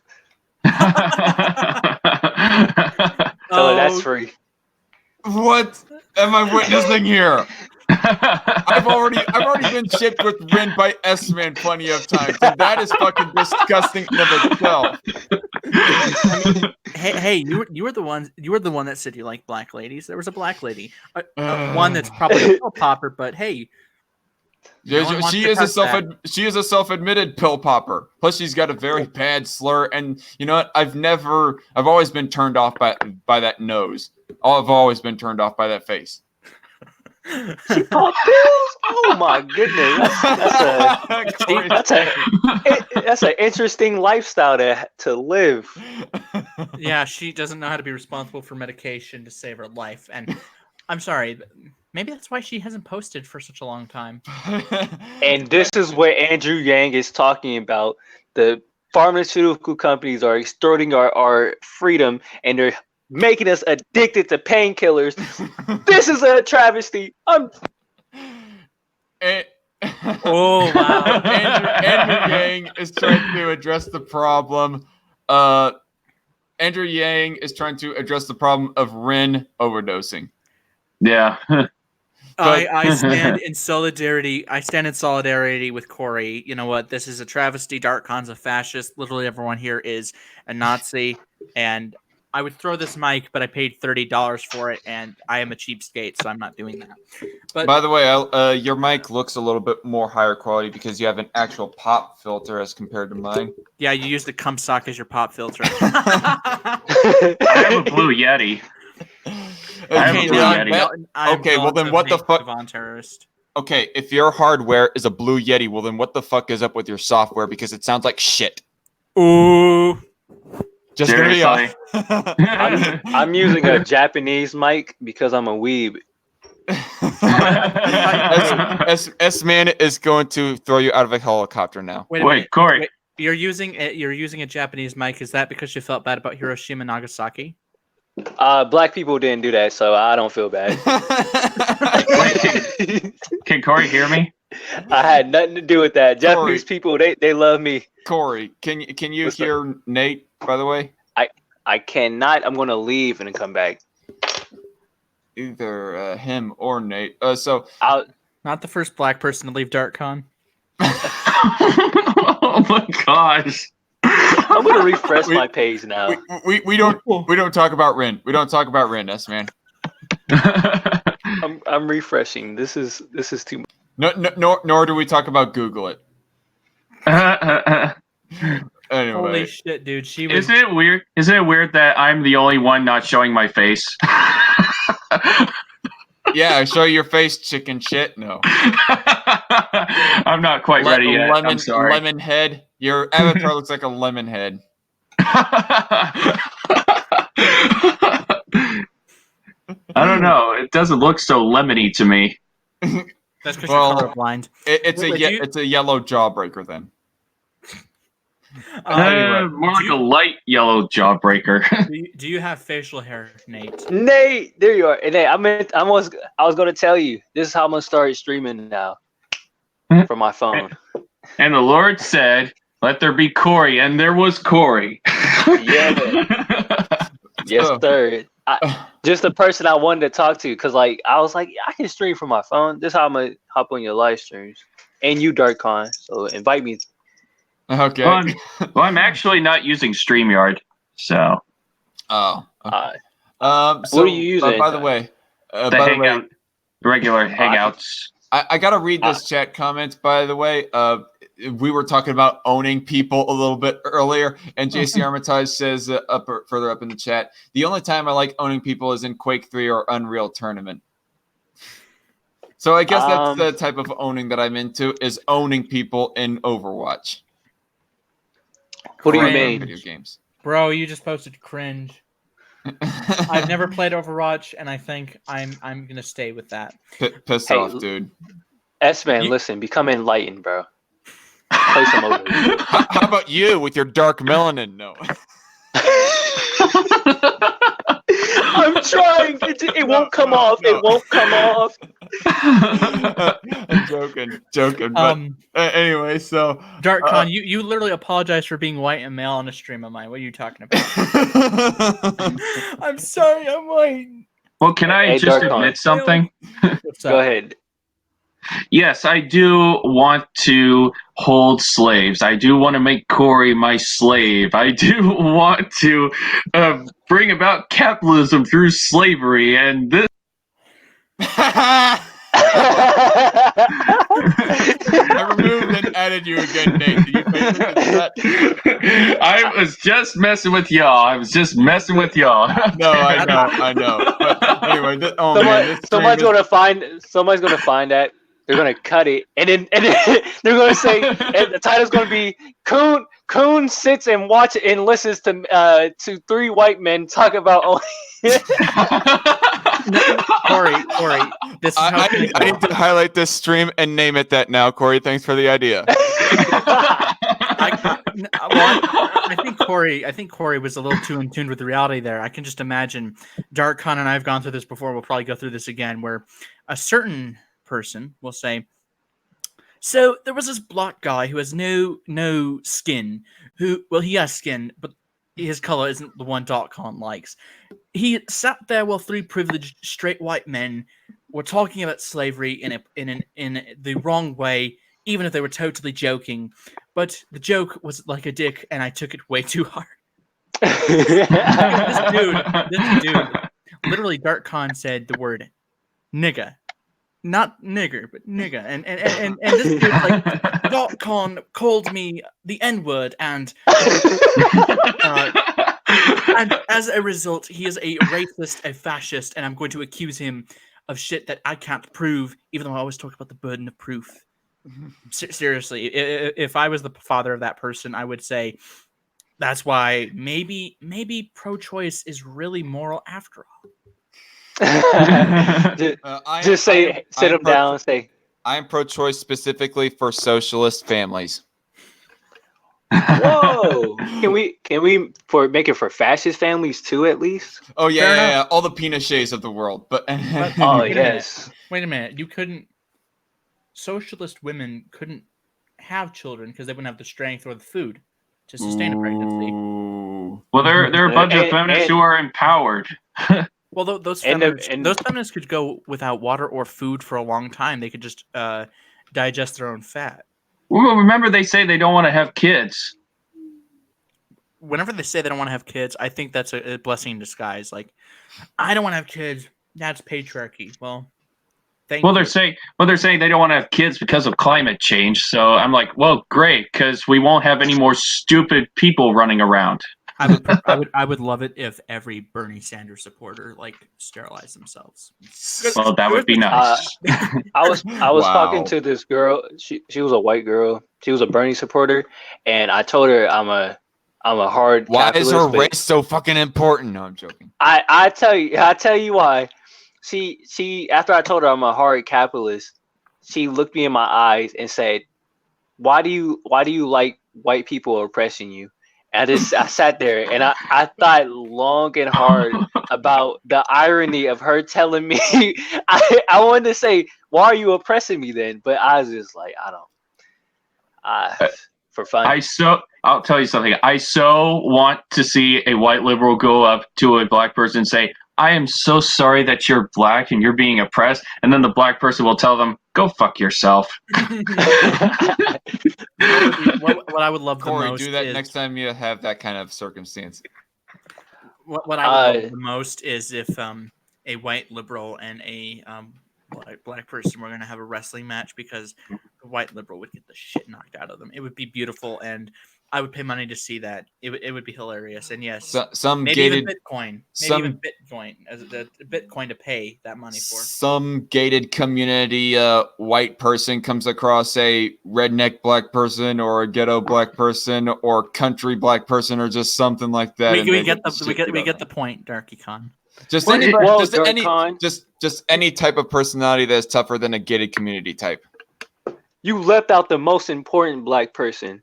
What? The Afrocentric intellectual conspiracy theorist. Okay? That's the most. Wow. I'm calling out Dark Khan for his clear instances of white supremacy, even though he's supported interracial marriage. But that doesn't matter, guys, because he can have some decent social views. But Hey, Dark Khan, if you want if you know how to fun trick to how to get black girls. You see what's on my head? Can you name what's on my head right now? A do-rag. Yes, sir. I need you to start wearing those from now on. Just walk around with them for no reason. Walk around with them for no reason. Even though you can even start getting waves and watch how many black girls say, "Oh, so where are you from?" I would just assume that Dark Khan would wear cornrows. If Dark Khan if he wore cornrows, I would have to. Yes! Oh man, Taylor would kill me. Taylor would kill me. Oh my god! Go If ahead. Taylor was here right now, holy shit! This conversation would get really, really full of extra Intense. chromosomes. Well, I don't know. I mean, he's relatively lightened up when it comes to like being able to shit talk about each other's race just for the poking at stereotypes. I told But him the he was, whole I told him he was a racist against black people for liking pineapple pizza because Robert E. Lee liked pineapple. Robert E. Lee liked pineapple pizza, therefore Taylor is a Confederate lover. Sorry, I don't make the rules, guys, but it's true. Oh jeez. But if Dark Khan, if I ever met Dark Khan in person and he had cornrows, I'd have to smack him. Yeah, and or if I was to try a do-rag, I don't think I could like physically pull off a do-rag. And also, if like a black girl was to come up to me and ask me where I'm from, they'd probably be a little bit disappointed from that, from my answer. Well, actually, my answer would be like I come from one of the more slummier parts of Wichita, but I don't think it could technically be considered ghetto or anything like that. And if I was to like tell them my actual life story, they'd be all like, "You sheltered white boy" or something. Oh my god! But I can see Dark Khan still going after trail logic. I still can see that. What about bandanas? Do they count? Yes, they do. But okay, perfect. I can look like a fucking pirate then. Yeah. I was about to say that they count, but it depends how you wear them. If you wear them like you work on you're a girl who works on cars where you wear it above your head, and like the arrows pointing this way, you won't get any heads turned. But if you wear it like your Tupac, when you just tie it around, arrow pointing down, some people might talk to you. Or how about if I was to like wear it like covering my whole head and then just the knot out the back. And then you have a piece of paper that says put all the money in the bag or no one gets hurt. You definitely will get a lot of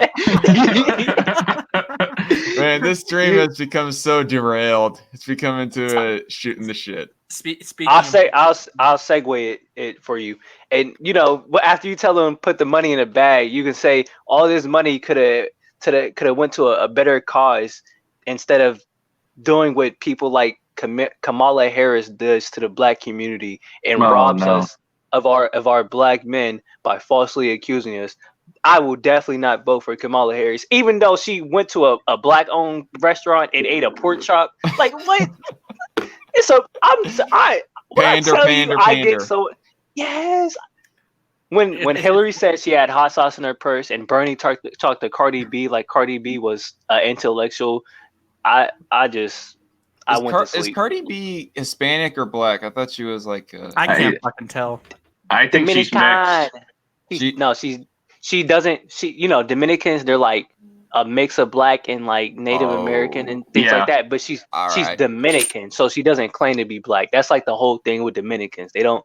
I'm not black. I'm Dominican. They say that all the time, but they're darker than me at times. I remember watching this video from fuck knows how long ago, but Cardi B was bitching about Trump, and it was funny because It was back in February, I think it was. You're having a hangout stream with Brandon, oh my god, and you opened up talking about.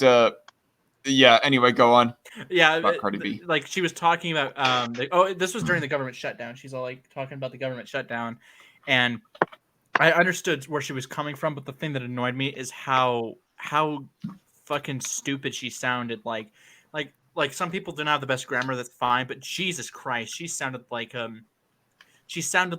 English was not her first language, and she sounded like she'd been dropped on her fucking head.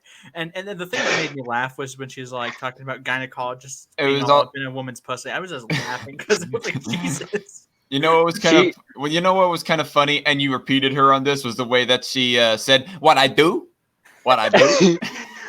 What I do. Oh, she sounded like such ghetto trash for saying that. It's like, You fucking racist. I gotta clip that because she was. I think I joked about repealing the 19th Amendment just because of her or something.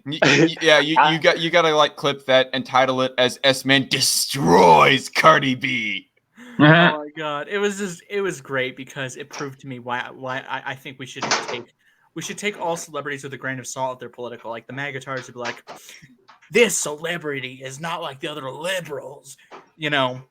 They want to make America great again, and then if it's an opinion they disagree with, they're like, this celebrity retard needs to shut up and get back to making their films. And it's like, oh my god, I'm sorry. Like either celebrities can be all about their opinions or they're not. You can't have it both ways. Like if you want to have a MAGA-tard celebrity and a liberal celebrity both espouse their opinions just as much, that's cool. If not, then that's fine too. I mean, they'd have the right to make the decision, but like I honestly did not give a fuck about Taylor Swift endorsing a Democrat for the U.S. Senate. Like, I was surprised she did it, but I didn't care. It was just like, okay. When people said someone. Somebody said that Taylor Swift's silence was a sign that she supported white supremacy, and that's why she came out to support a candidate. I was so confused. I was like, "What?" I was like, How did silence and not openly showing your politics so that you support white supremacy? I don't see silence as complicity. Like if you're apolitical, I do not see you as supporting the status quo. I don't see, like, if Nate here was apolitical, which I cannot imagine, not even like 5 lifetimes. If Nate here was apolitical, that doesn't mean that he supports the drug war. That doesn't mean that he supported all these public policies. And if silence is complicit, then does that mean that someone could have supported the status quo under George W. Bush and Barack Obama, despite they have some different fundamental beliefs, even though they are similar in a lot of stuff? You know what kind of makes me sick about far leftists, the way that they would like criticize centrists? They'd be all like, they are enabling the far right and so forth.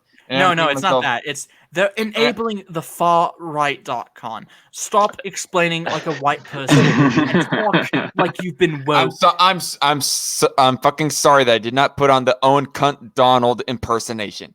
Well, I would forgive you, but you need to give me reparations first.com, which any candidate supportive of reparations can easily like go fuck themselves. Like they no. Reparations is basically it's basically saying sorry. The only reparations that I would give is to own cunt Donald's family for having to suffer through his personality. No, I would actually have them give us reparations for the fact they raised such a failure of a human being. Okay.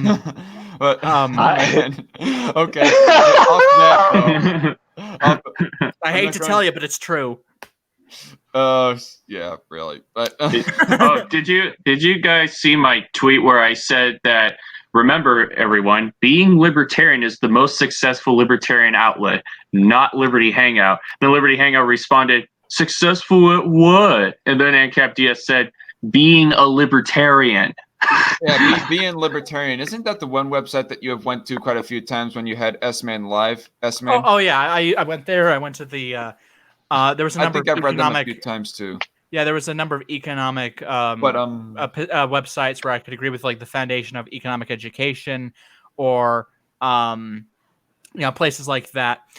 They're better. They're better than Vox. Occasionally, Vox is like a broken clock. They do strike right twice a day, but that's like once in a blue moon. The best part though is when that whole drama with Steven Crowder, that was hilarious because the ratings were so close, even though it was very clear that it's honestly in hindsight, it's not that big of a fucking deal. But yeah, I kind of want to rewind the conversation a bit, but what makes me sick about far leftists and their hate boners for centrists, apparently, they would be talking about how they're supposedly enabling the far right. And I'm thinking to myself, bitch, if they aren't speaking about on a topic in general and not taking a stance on a topic, then at the same time, they're also enabling you guys at the same time as well. If they're being like a filthy fucking centrist on economics, they're not only enabling all the fascist pseudo-capitalists, I guess you could call them, they are also enabling you socialist cucks.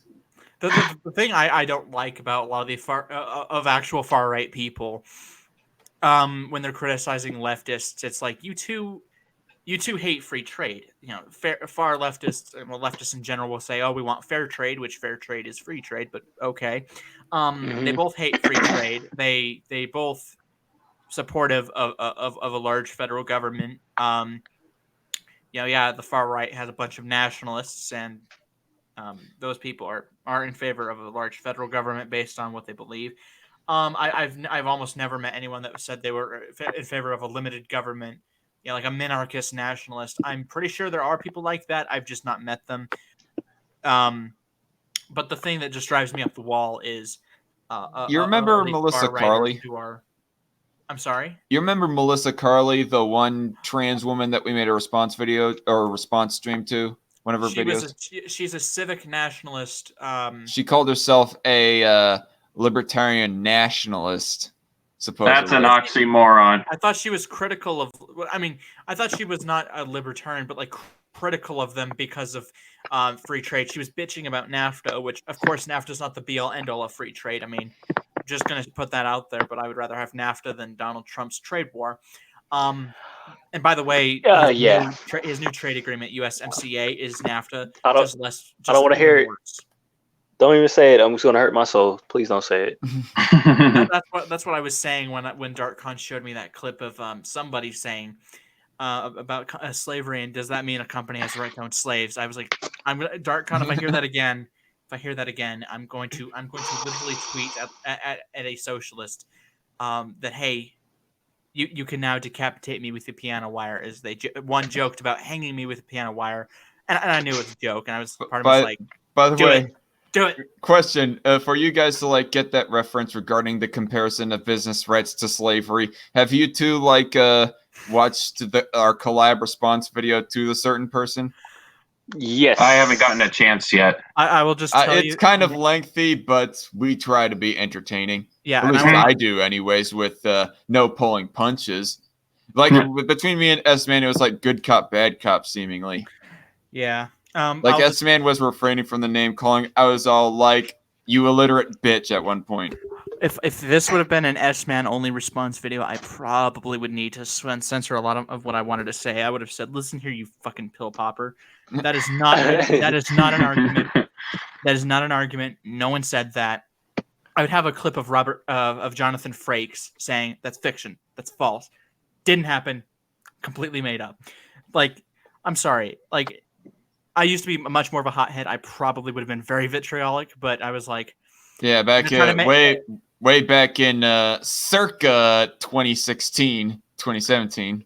Oh yeah, 2017. I used to feel bad about it. Now I don't. If you lie about me and I verbally eviscerate you, I will not apologize. Like if you lied about me, then honestly, you can eat shit and die. That's just how it is. I got criticized for mocking someone who was putting words in my mouth when he's like, so you're saying bisexual Danny people Quartz. don't exist? Yeah, I never. Yeah, he said that. I said bisexual people don't exist. I never said that, not once. And I called him. I called him. I wanted to say that he was the reason why civil rights for the disabled are well behind, but I knew I'd get terminated for that. I did say that. I did say that. One of the lines was I said, "Where did I say that you waste of an orgasm or something?" I don't know. I don't have the timestamp. I don't have the timestamp, but all I know is I pointed out that he may have Asperger's, and I don't feel bad about it. I really don't. I wouldn't do it again, but I don't feel bad. By the way, the only people that should feel bad are the people that raised that douchebag. By the way, I kind of want to ask, like, rewinding again, kind of back on topic. So Everyone vote for me. Nate. Yes. We haven't gotten to hear from you. Like, Yeah. who do you not support, and for what reasons? And who do you support, if any, and for what reasons, for the 2020 presidential election? Well, obviously, I'm not supporting Trump because of the trade war and the gun control stuff, the red flag laws, the bump stock bans, him continuing the wars. I mean, I don't get anybody who says, "Oh, he's going to end the wars," and obviously he didn't. He's not going to anytime soon. I'm definitely not supporting Bernie Sanders. Barney Sanders. And I don't support Elizabeth Pocahontas Warren.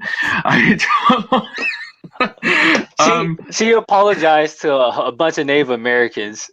She was like, "I'm sorry. Oh, no, I'm sorry if I no, caused any harm." Could they still scalp her for that? Like, if there was a crime I could excuse, that would be the one. Scalp her for that, and we'll be good.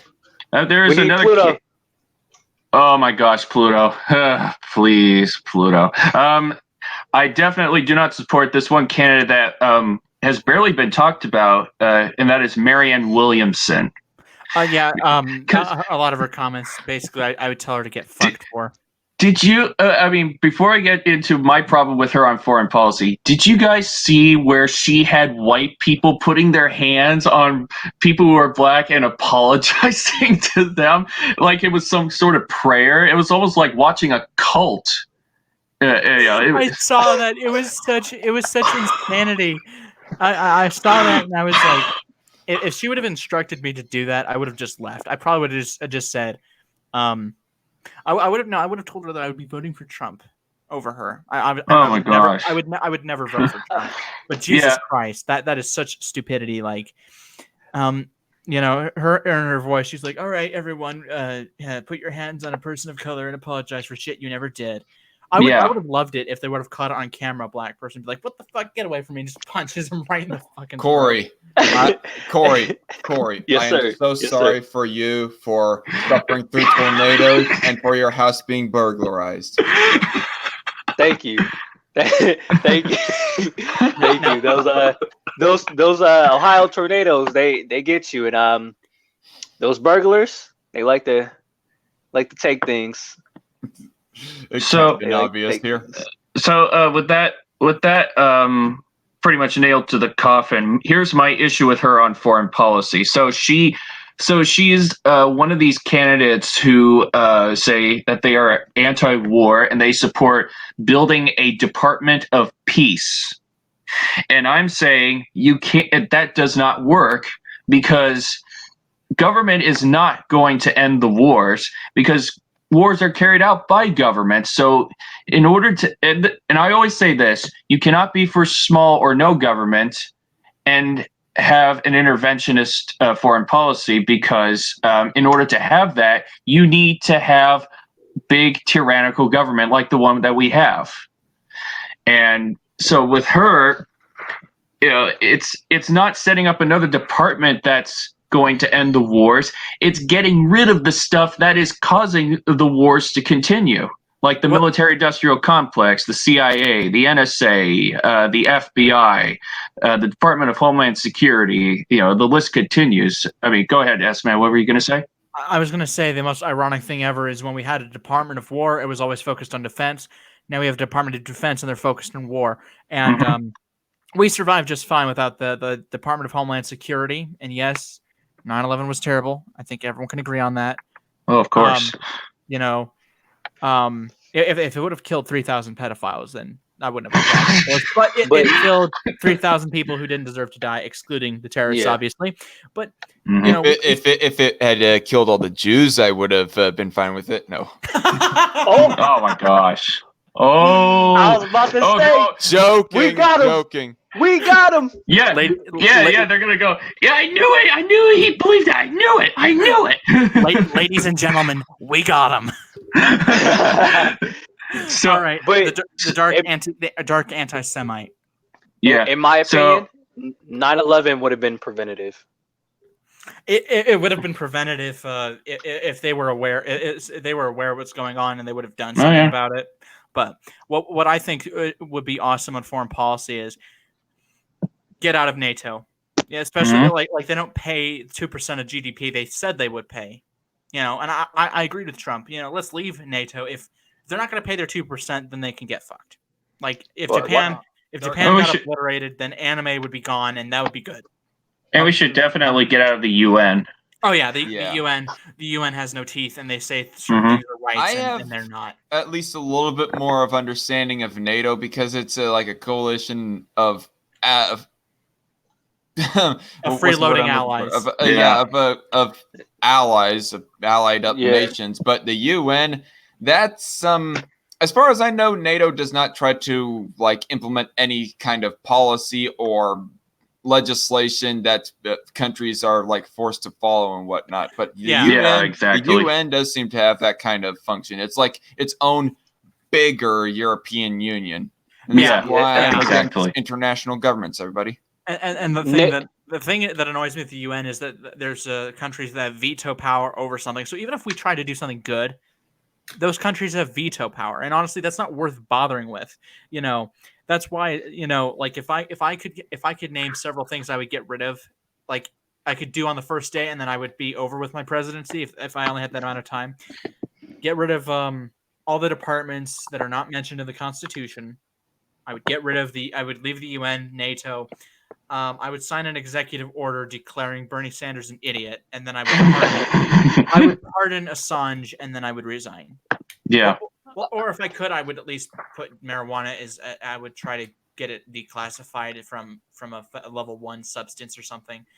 I could trade that for the executive order, the proclamation calling Bernie an idiot. Although on my farewell address, it'd be like, my fellow Americans, thank you for giving me a 1-day presidency. Sadly, my successor is an idiot who's going to fuck it all up with the programs that he's saying are going to help us, even though they're not. And there's evidence that it's not that great in Europe. So wait, your successor is an idiot? Are you calling me an idiot, S-Man? I said that's my president. I mentioned Bernie Sanders. I didn't. No, if I was POTUS, I would probably choose Dark Khan as my running mate. Because we're not in the same state, so we don't have to worry about the electoral college votes being canceled. But I'd have Nate as the Secretary of the Treasury, and I would the deputy would be Corey. He'd be the second in line in that post, and then I would appoint Ham as the Secretary of State because he is anti-war, so that's good. Man, imagine the White House briefs. He'd be all like, "You fucking retard! How dare you be against single-payer health care?" No. What if he was the press secretary and someone's like, "So, Mr. Press Secretary, what is this scandal? What's this leak here that said that you screamed the N-word at a bunch of people on a stream one time?" And he said, "Listen here, you fucking," and he just starts blurting out the N-word repeatedly. I would die. He's like, okay, if you have a problem with me saying that, how about you don't show this on your TV? The FCC is going to censor you now. And he's just like, here, hold on.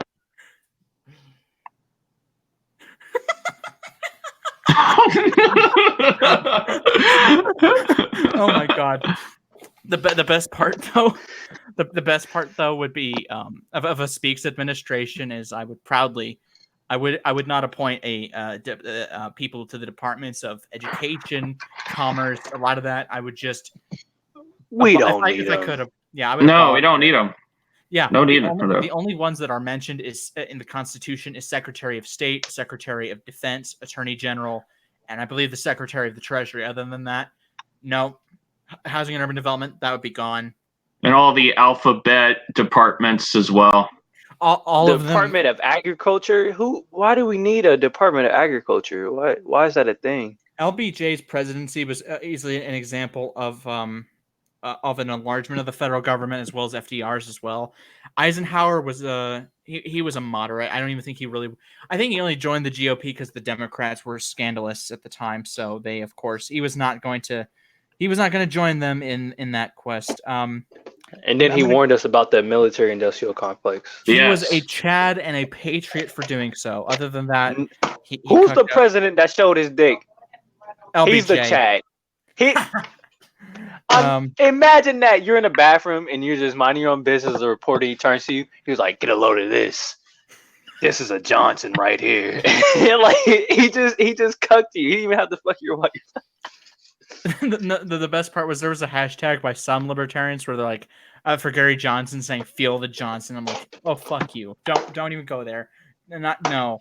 Okay, so I can tell you the I'll grab your pussy if you'll touch my Johnson. I'm gonna myself now. Anyway, I'm about to take a hot shower after that.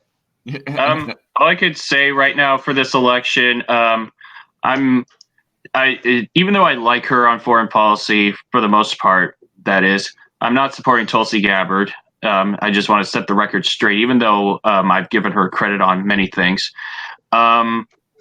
I do not support Andrew Yang. He's such an economic illiterate. He's thinking that Milton Friedman is a conservative. He was not a conservative, crying out loud. I will say this, though, that Tulsi Gabbard is a total pilf, a president I'd like to fuck.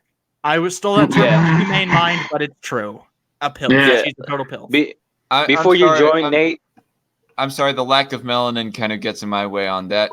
What's up, Corey? God, I was going to say, before you joined, I said that I would vote for her because she would take away my rights in the nicest way. Like, I'd be happy to give my rights away to her. Like, she says, hey, can you guys, like, I don't know, give us your guns? I'd be like, you know what?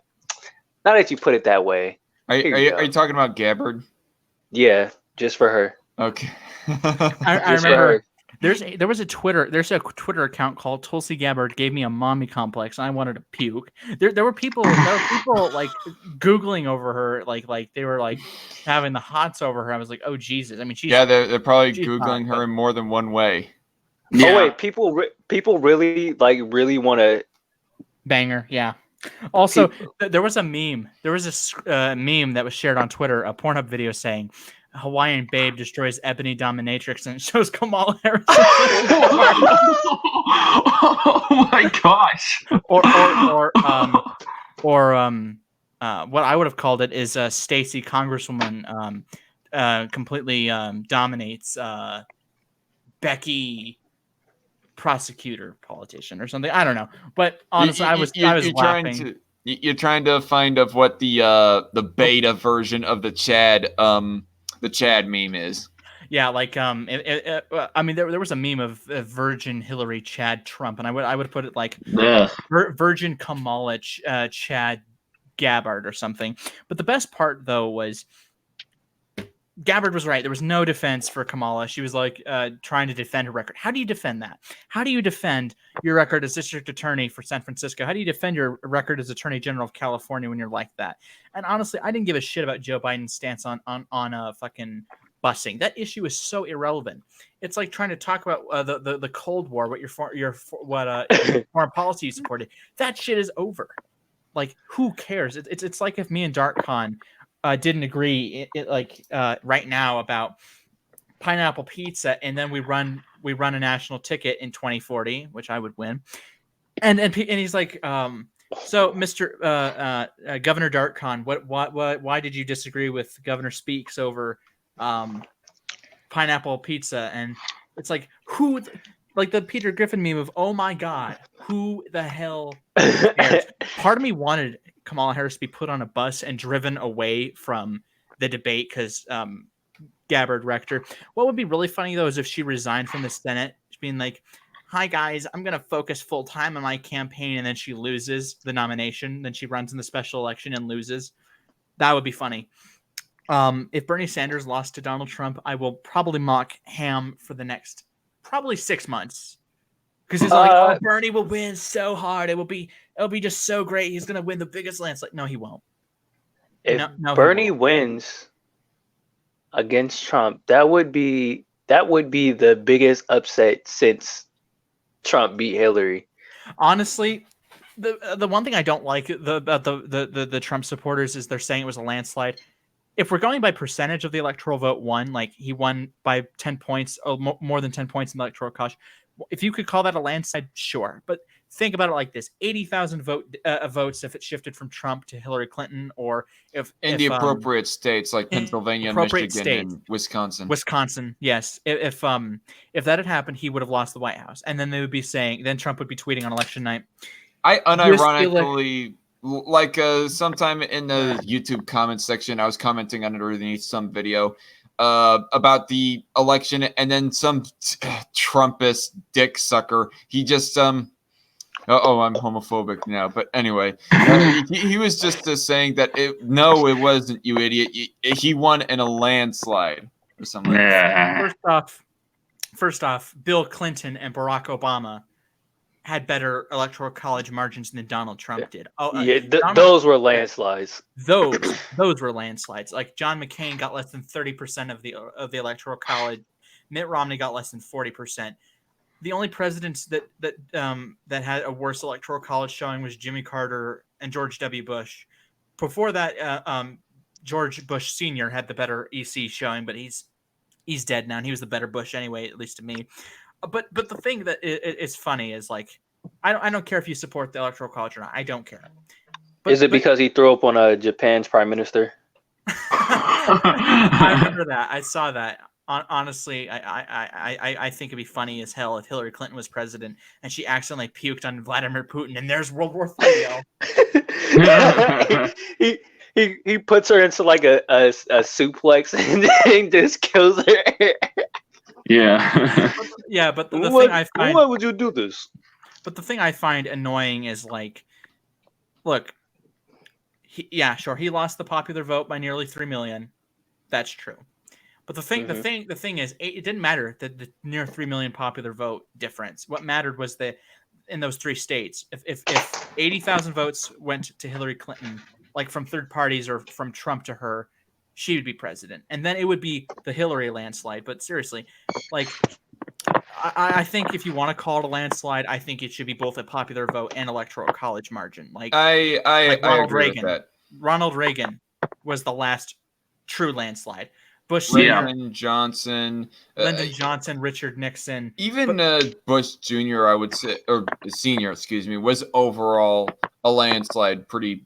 In the electoral vote, but the popular vote was closer. The turnout was depressed, and honestly, that should be a warning sign. Is if in terms of how close it is.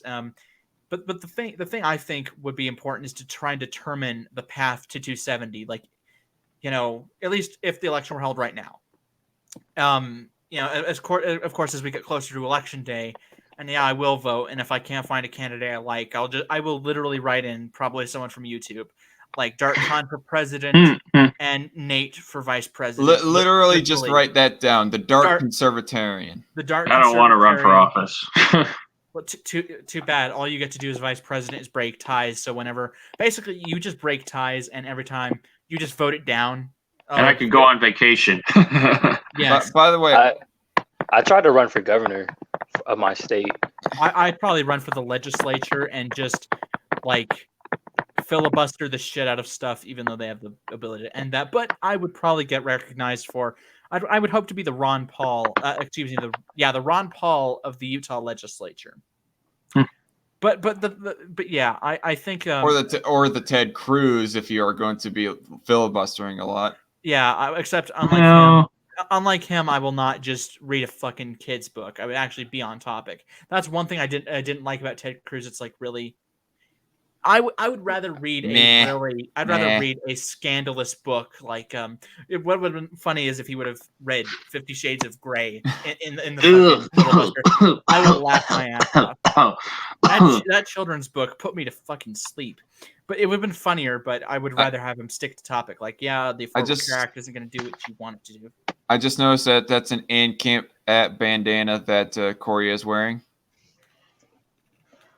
That is amazing. That is awesome. Corey Nice. has won. Corey Yes, has won sir. the live stream for today.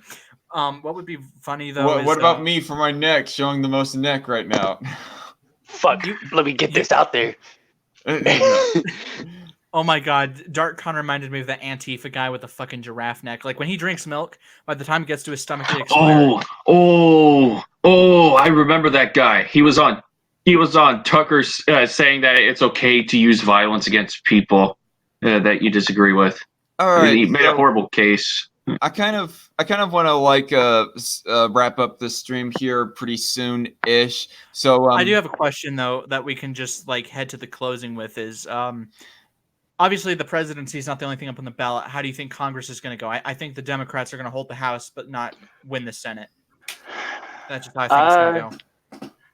I think we might see a little, a substantial, not a substantial, a little more Democratic influence in the Senate. Oh yeah. I think Colorado is going to go blue. I think the senator there, Cory Gardner, I think he's fucked. Susan Collins, I think she'll be okay. Depends. I think that the most the Democrats are going to do is they're going to hold it to a 51-49 Republican majority. As for the House, I think they might lose a few seats, but if they're really good, they could probably make a few more gains. But I think it's going to be like the Obama years is they take the party loses the House, but they don't win the presidency, and they don't win the Senate, but they're able to almost hold it as a status quo. Other than that, I think that 2022, if Trump's reelected, I think that the House and the Senate will go and remain with the Democrats. But I had a nightmare one time that AOC ran for president in 2024. She'd be legally old enough to do it. And I thought, oh, dear God. It reminds me of Obama when he was a young, unknown senator.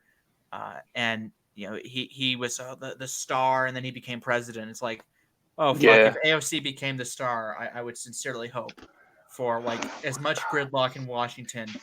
I mean, I don't support all that much gridlock, but if it keeps at bay any leftist policies, then deal me in. And but all AOC would have to do is just speak like she's from the South again, and boom, she gets a black vote.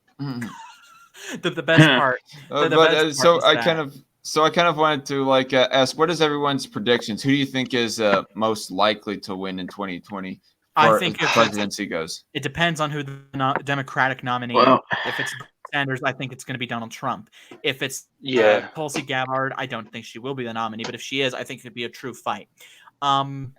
It's not going to be Kamala. You don't think you don't think that Gabbard would win against Trump, Esmeen?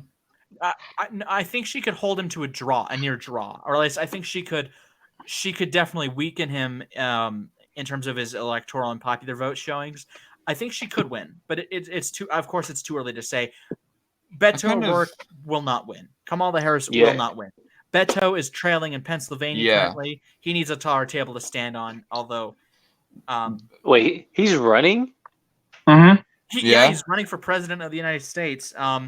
Beto's too much of a beta to win. Yeah, I love mocking him for standing on those tables. Like every time he's trailing in a poll, I just tweet out that he needs to stand on a taller table. But what honestly, there are times I wish he beat Ted Cruz because then he wouldn't run for president. Or I wish he would challenge John Cornyn in 2020 so he wouldn't run for president. He wouldn't win. It's funny, but still, he was a hacker anarchist, and now he's running for president. That's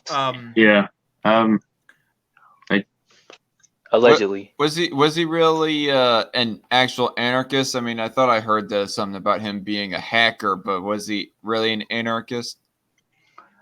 I think I heard him being like a hacker. He was like a part of an anarchist hacker group, because right in that era, a lot of hacker groups were anarchists. Okay. That's how Bitcoin came along. Fun fact: it was a bunch of anarchists that pitched the idea, and then Satoshi Nakamoto or whatever his name is, it was just like, hey, shit, let me bless the world. So okay, what I kind of want to give my predictions on, if like it became a Gabbard versus Trump contest, I think ultimately Gabbard will most likely win anyways. Because Trump is not going to like pull out all the libertarians. He's going to probably pull out all the pseudo-Trump libertarians, the pseudo-libertarian Trump the supporters. freedom hangouts or liberty hangouts type of libertarians, anyways. And air quotes on that, by the way, when I say libertarians. But he's not going to pull out the minarchists and definitely not the ANCAPs.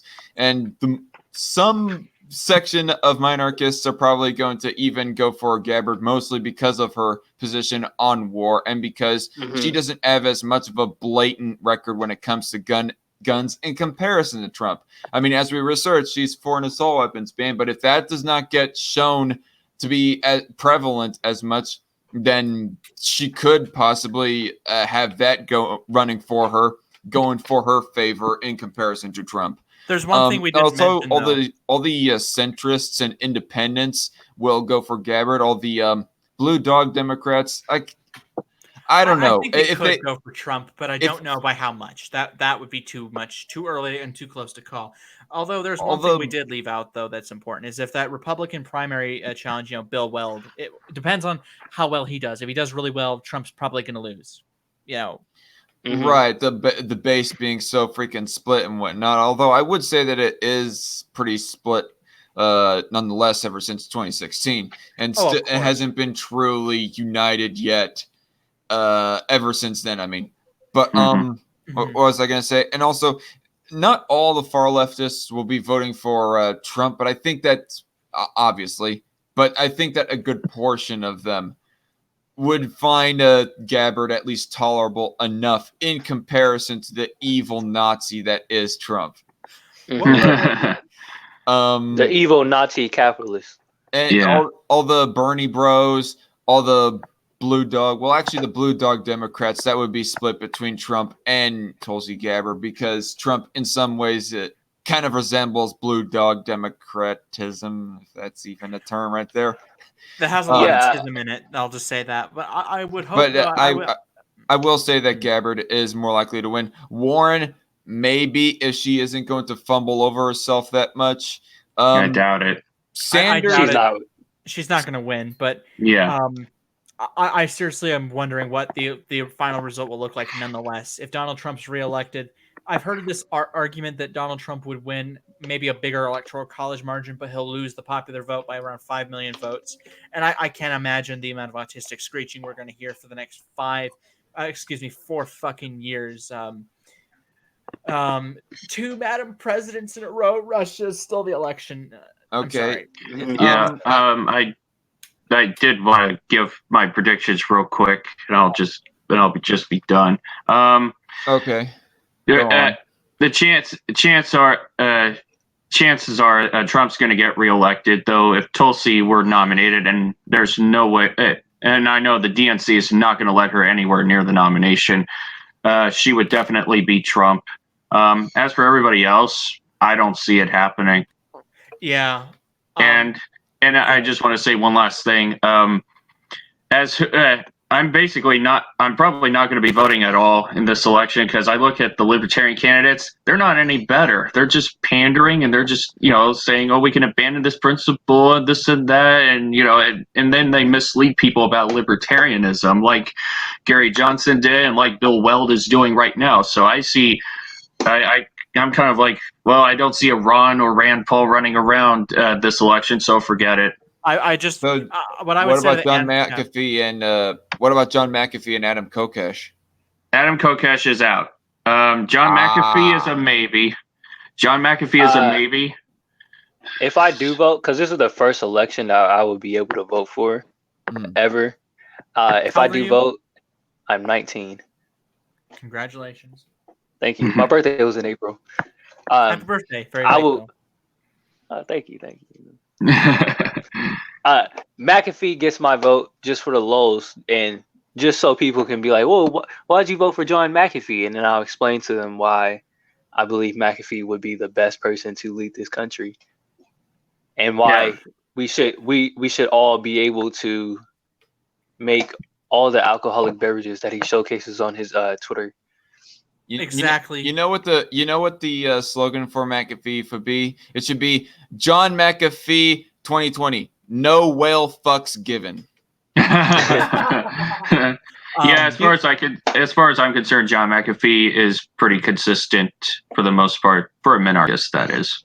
What I would say to the ANCAPs is I would love it if the ANCAPs just literally wrote in a fictional candidate, like I voted for taxation is theft, and it's like a like you get an animal that you could be like, this is the ANCAP. Everyone vote for Mr. Dapperton. No, Mr. Dapperton just right. for president and 2 cents for vice president. Yep. I would take a picture of my ballot and tweet it at them. You know, that would really be quite the ticket there. Dapperton 2 cents. Like Dapperton would be kind of like the Donald Trump-esque charismatic type, whereas 2 cents would be the more calm, serious, and more it's the intellectual type. I'm not trying to say specifically that Mike Pence is intellectual, but anyway. But that would be an awesome ticket, and I think it'd be hilarious. Like because I remember Soy Boy was all like, "Oh, we should have an anarcho-capitalist party," and I was like, I can see like a literal party of ANCAP napkins and shit like that. But a political party, political parties don't make any sense. You're better off just going your own way, just being you. Politicians going their own way. Pigtail. Political parties are just all about gathering people and saying, if you disagree with one of our beliefs on our platform, well, you must be a traitor to our party. And it's like, we don't need that. Just do what Justin Amash is doing and be independent. Don't declare a political party whatsoever.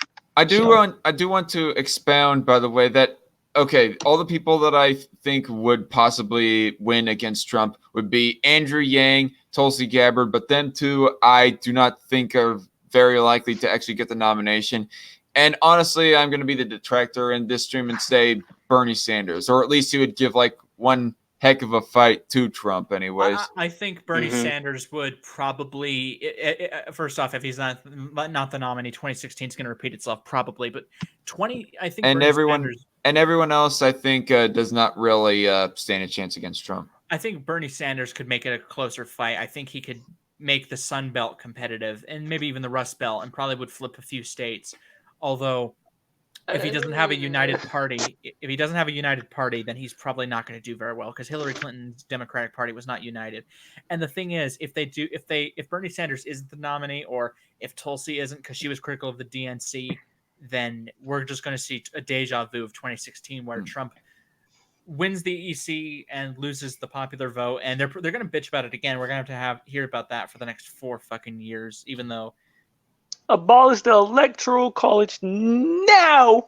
Yeah, I want my state of California to decide my president now. Ryan House says with the 2016 election, I think he meant to say, a major reason why Hillary lost votes is because he threw Sanders and his supporters under the bus. And I highly doubt that either Gabbard or Yang would do absolutely anything like that of alienating other Democratic voters. And I don't even really think Sanders as much, but Sanders has a little bit more of a personality to do that way. It's just out of those 3 people, Sanders has the most unlikable personality in my opinion. If Hillary Clinton chose Bernie Sanders as her running mate, I think she would have probably done a lot to heal party divide. Maybe not enough, or maybe even just enough to win.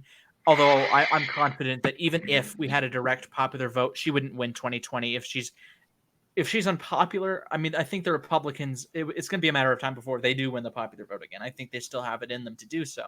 So I think that even if she had won, she'd be a one-term president. Also, I think she was stupid for even bothering to run because she would have no better luck with Obama with dealing with a Congress that is vehemently opposed to their very existence, and that's how it's going to be. Democratic Congress, Republican president, vice versa. Basically, they get elected just to punch the president in the face, and then the next time their party has a midterm, they're not going to win. They get voted out. So I kind of want to hear Corey's predictions if he hasn't given it yet. How do you think the 2020 election will go? Who is most likely to win against Trump? So if Trump gets the nomination for the Republicans, I predict that the Democratic nomination would go to either Bernie or Biden. And here's why I say Biden, because he already had, if Bernie doesn't win, I say Biden because Biden already has that support. Yeah, he always has that support in people's head. He can use Obama as leverage. Black people love Obama, Hispanics love Obama, everybody loves Obama. He could use that as leverage. Even. Well, no, they changed that. So so let's say they do the delegate counts, right? If you get a majority on the first ballot, obviously you get the nomination. If no one gets a majority on the first ballot, after that on the second ballot, then superdelegates could come in, because they would allow superdelegates to come in on the first ballot, but they changed it after 2016 to where only on the second ballot could superdelegates get involved. And honestly, it was pretty clear with superdelegates, Debbie Wasserman Schultz and the DNC not being a partial. Bernie Sanders never had a chance. And honestly, Trump was telling the truth on that, But other than that, that's probably the most truth Trump's ever told. So anyway, you were saying, Corey? So I see those two being the most likely to get the nomination from the Democrats, because Bernie has that huge major following, and right now he's the biggest name out of all the nominees, and that's gonna look good for the Democrats. That's a great way to kind of rebrand the party, because Bernie's opponents are all pushing the same policies he's pushing, but Bernie's just going even harder on his. But when they go against Trump, I don't really see any of them winning, because the Electoral College, I'm going to assume that's mostly people who would be in Trump's base, who would be Trump's target, tax cuts. Specific states like Ohio, I think, obviously he's going to campaign in Ohio. If you're a Republican, you need Ohio or you're not going to win. Obviously, he's going to have an expanding battleground like the Sun Belt, the Rust Belt. He announced he's going to try and target Oregon, Colorado, New Mexico, Nevada, and Minnesota, but he's not going to win those states. I just don't buy it. If you had Kamala Harris, maybe. I just don't see her having a chance of winning, even coming out of the Democrats. I don't see her coming out. I don't either. Yeah. I mean, she's having a bit of a time. She's struggling in the California the polls. The polls don't mean everything, but I mean, I think that if she fails to win her home state, which is at the very late end of the primary, she's fucked. But I would love to see how that would go. Like, if I could fast forward to the future, just to see what would happen if Kamala was the nominee, if she would lose, and then I just tweeted her that, hey, you're never going to be president. I mean, I literally tweeted at almost all the candidates running, and I said, hey, Andrew Yang, you're never going to be president. Hey, Bernie Sanders, you're never going to be president. And I love it, because fuck those people for wanting to tax us more to spend it on shit that isn't a human right. And like you said, states like the Rust Belt, they're going to look at Trump's, even though Trump has done harm to the economy, he's done some good as well. And Trump's going to definitely tout that and bolster that up to get more support on his side from poor economies like the Rust Belt. Because I'm from Ohio, and I tell you, there's a lot of people out here who don't want the Higher Democrats taxes. coming out. Yeah, they don't want to be taxed out the ass. Yeah. All right.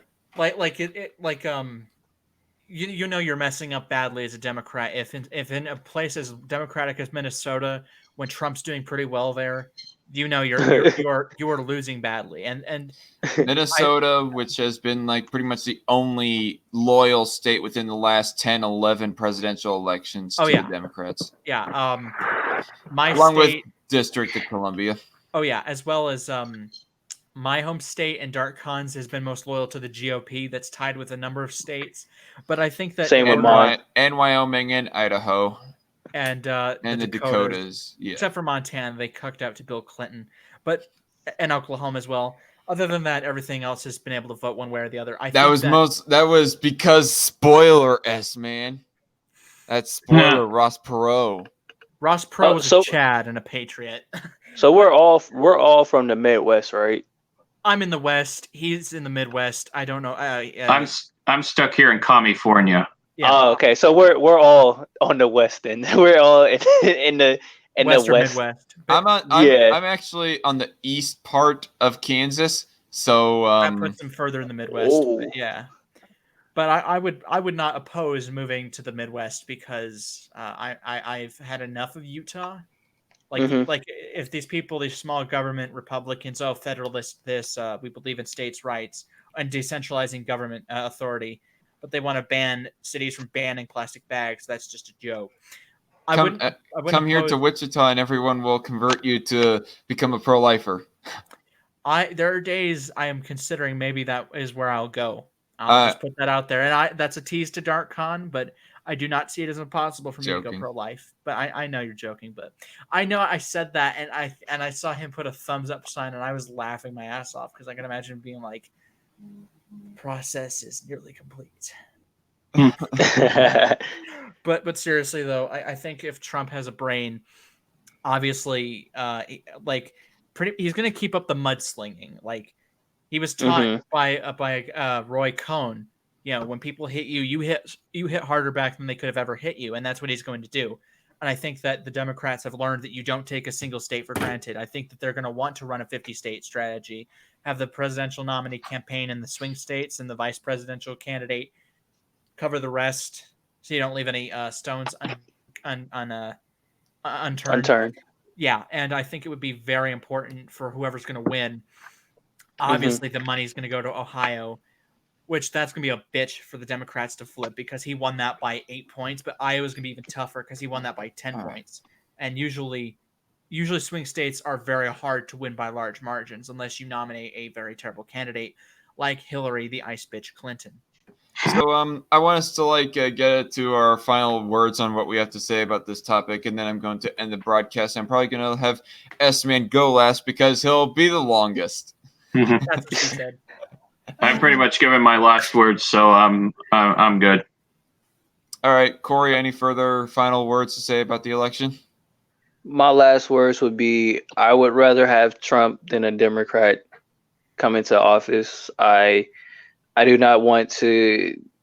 I would rather this bullshit of an administration to end their 4 years than a Democrat come in and just ruin everything for my future. That's all. Okay. S-Man, go on. I think that I would not feel very bad if Donald Trump got reelected, if it meant Bernie Sanders and a number of these people would never be president.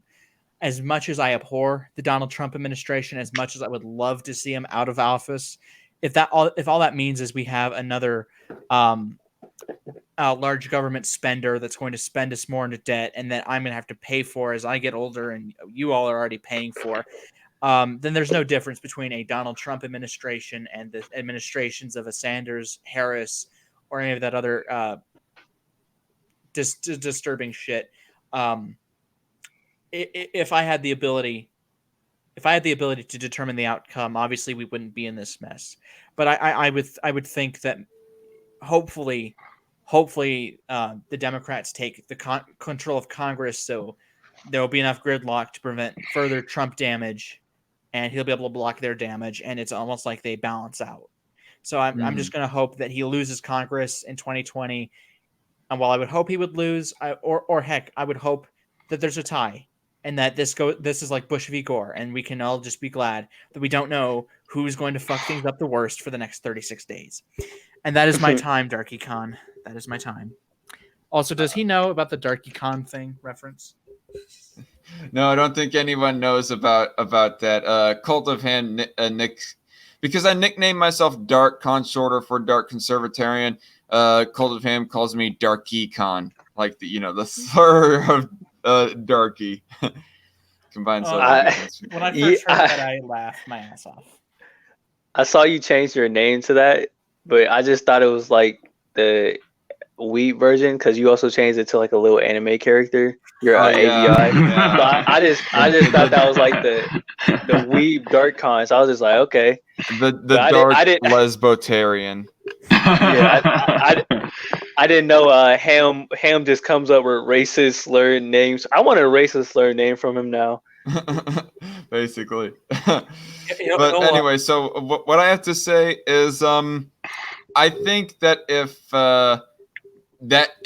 Tulsi Gabbard was to get the nomination, I don't care. I mean, obviously I won't vote for her because I disagree with her too much. But if she was to become president, I probably would not care that much, honestly, because she isn't going to be as ambitious as I see anyways as Andrew Yang or Bernie Sanders when it comes to spending and shit like that. But Evan McMullen 2020. Go ahead. Yeah, sure. But no, that's all I have to say. And what I have to say in closing is John McAfee 2020, 0 well fucks given. Bye-bye. End broadcast. But seriously, I might write in Evan McMullen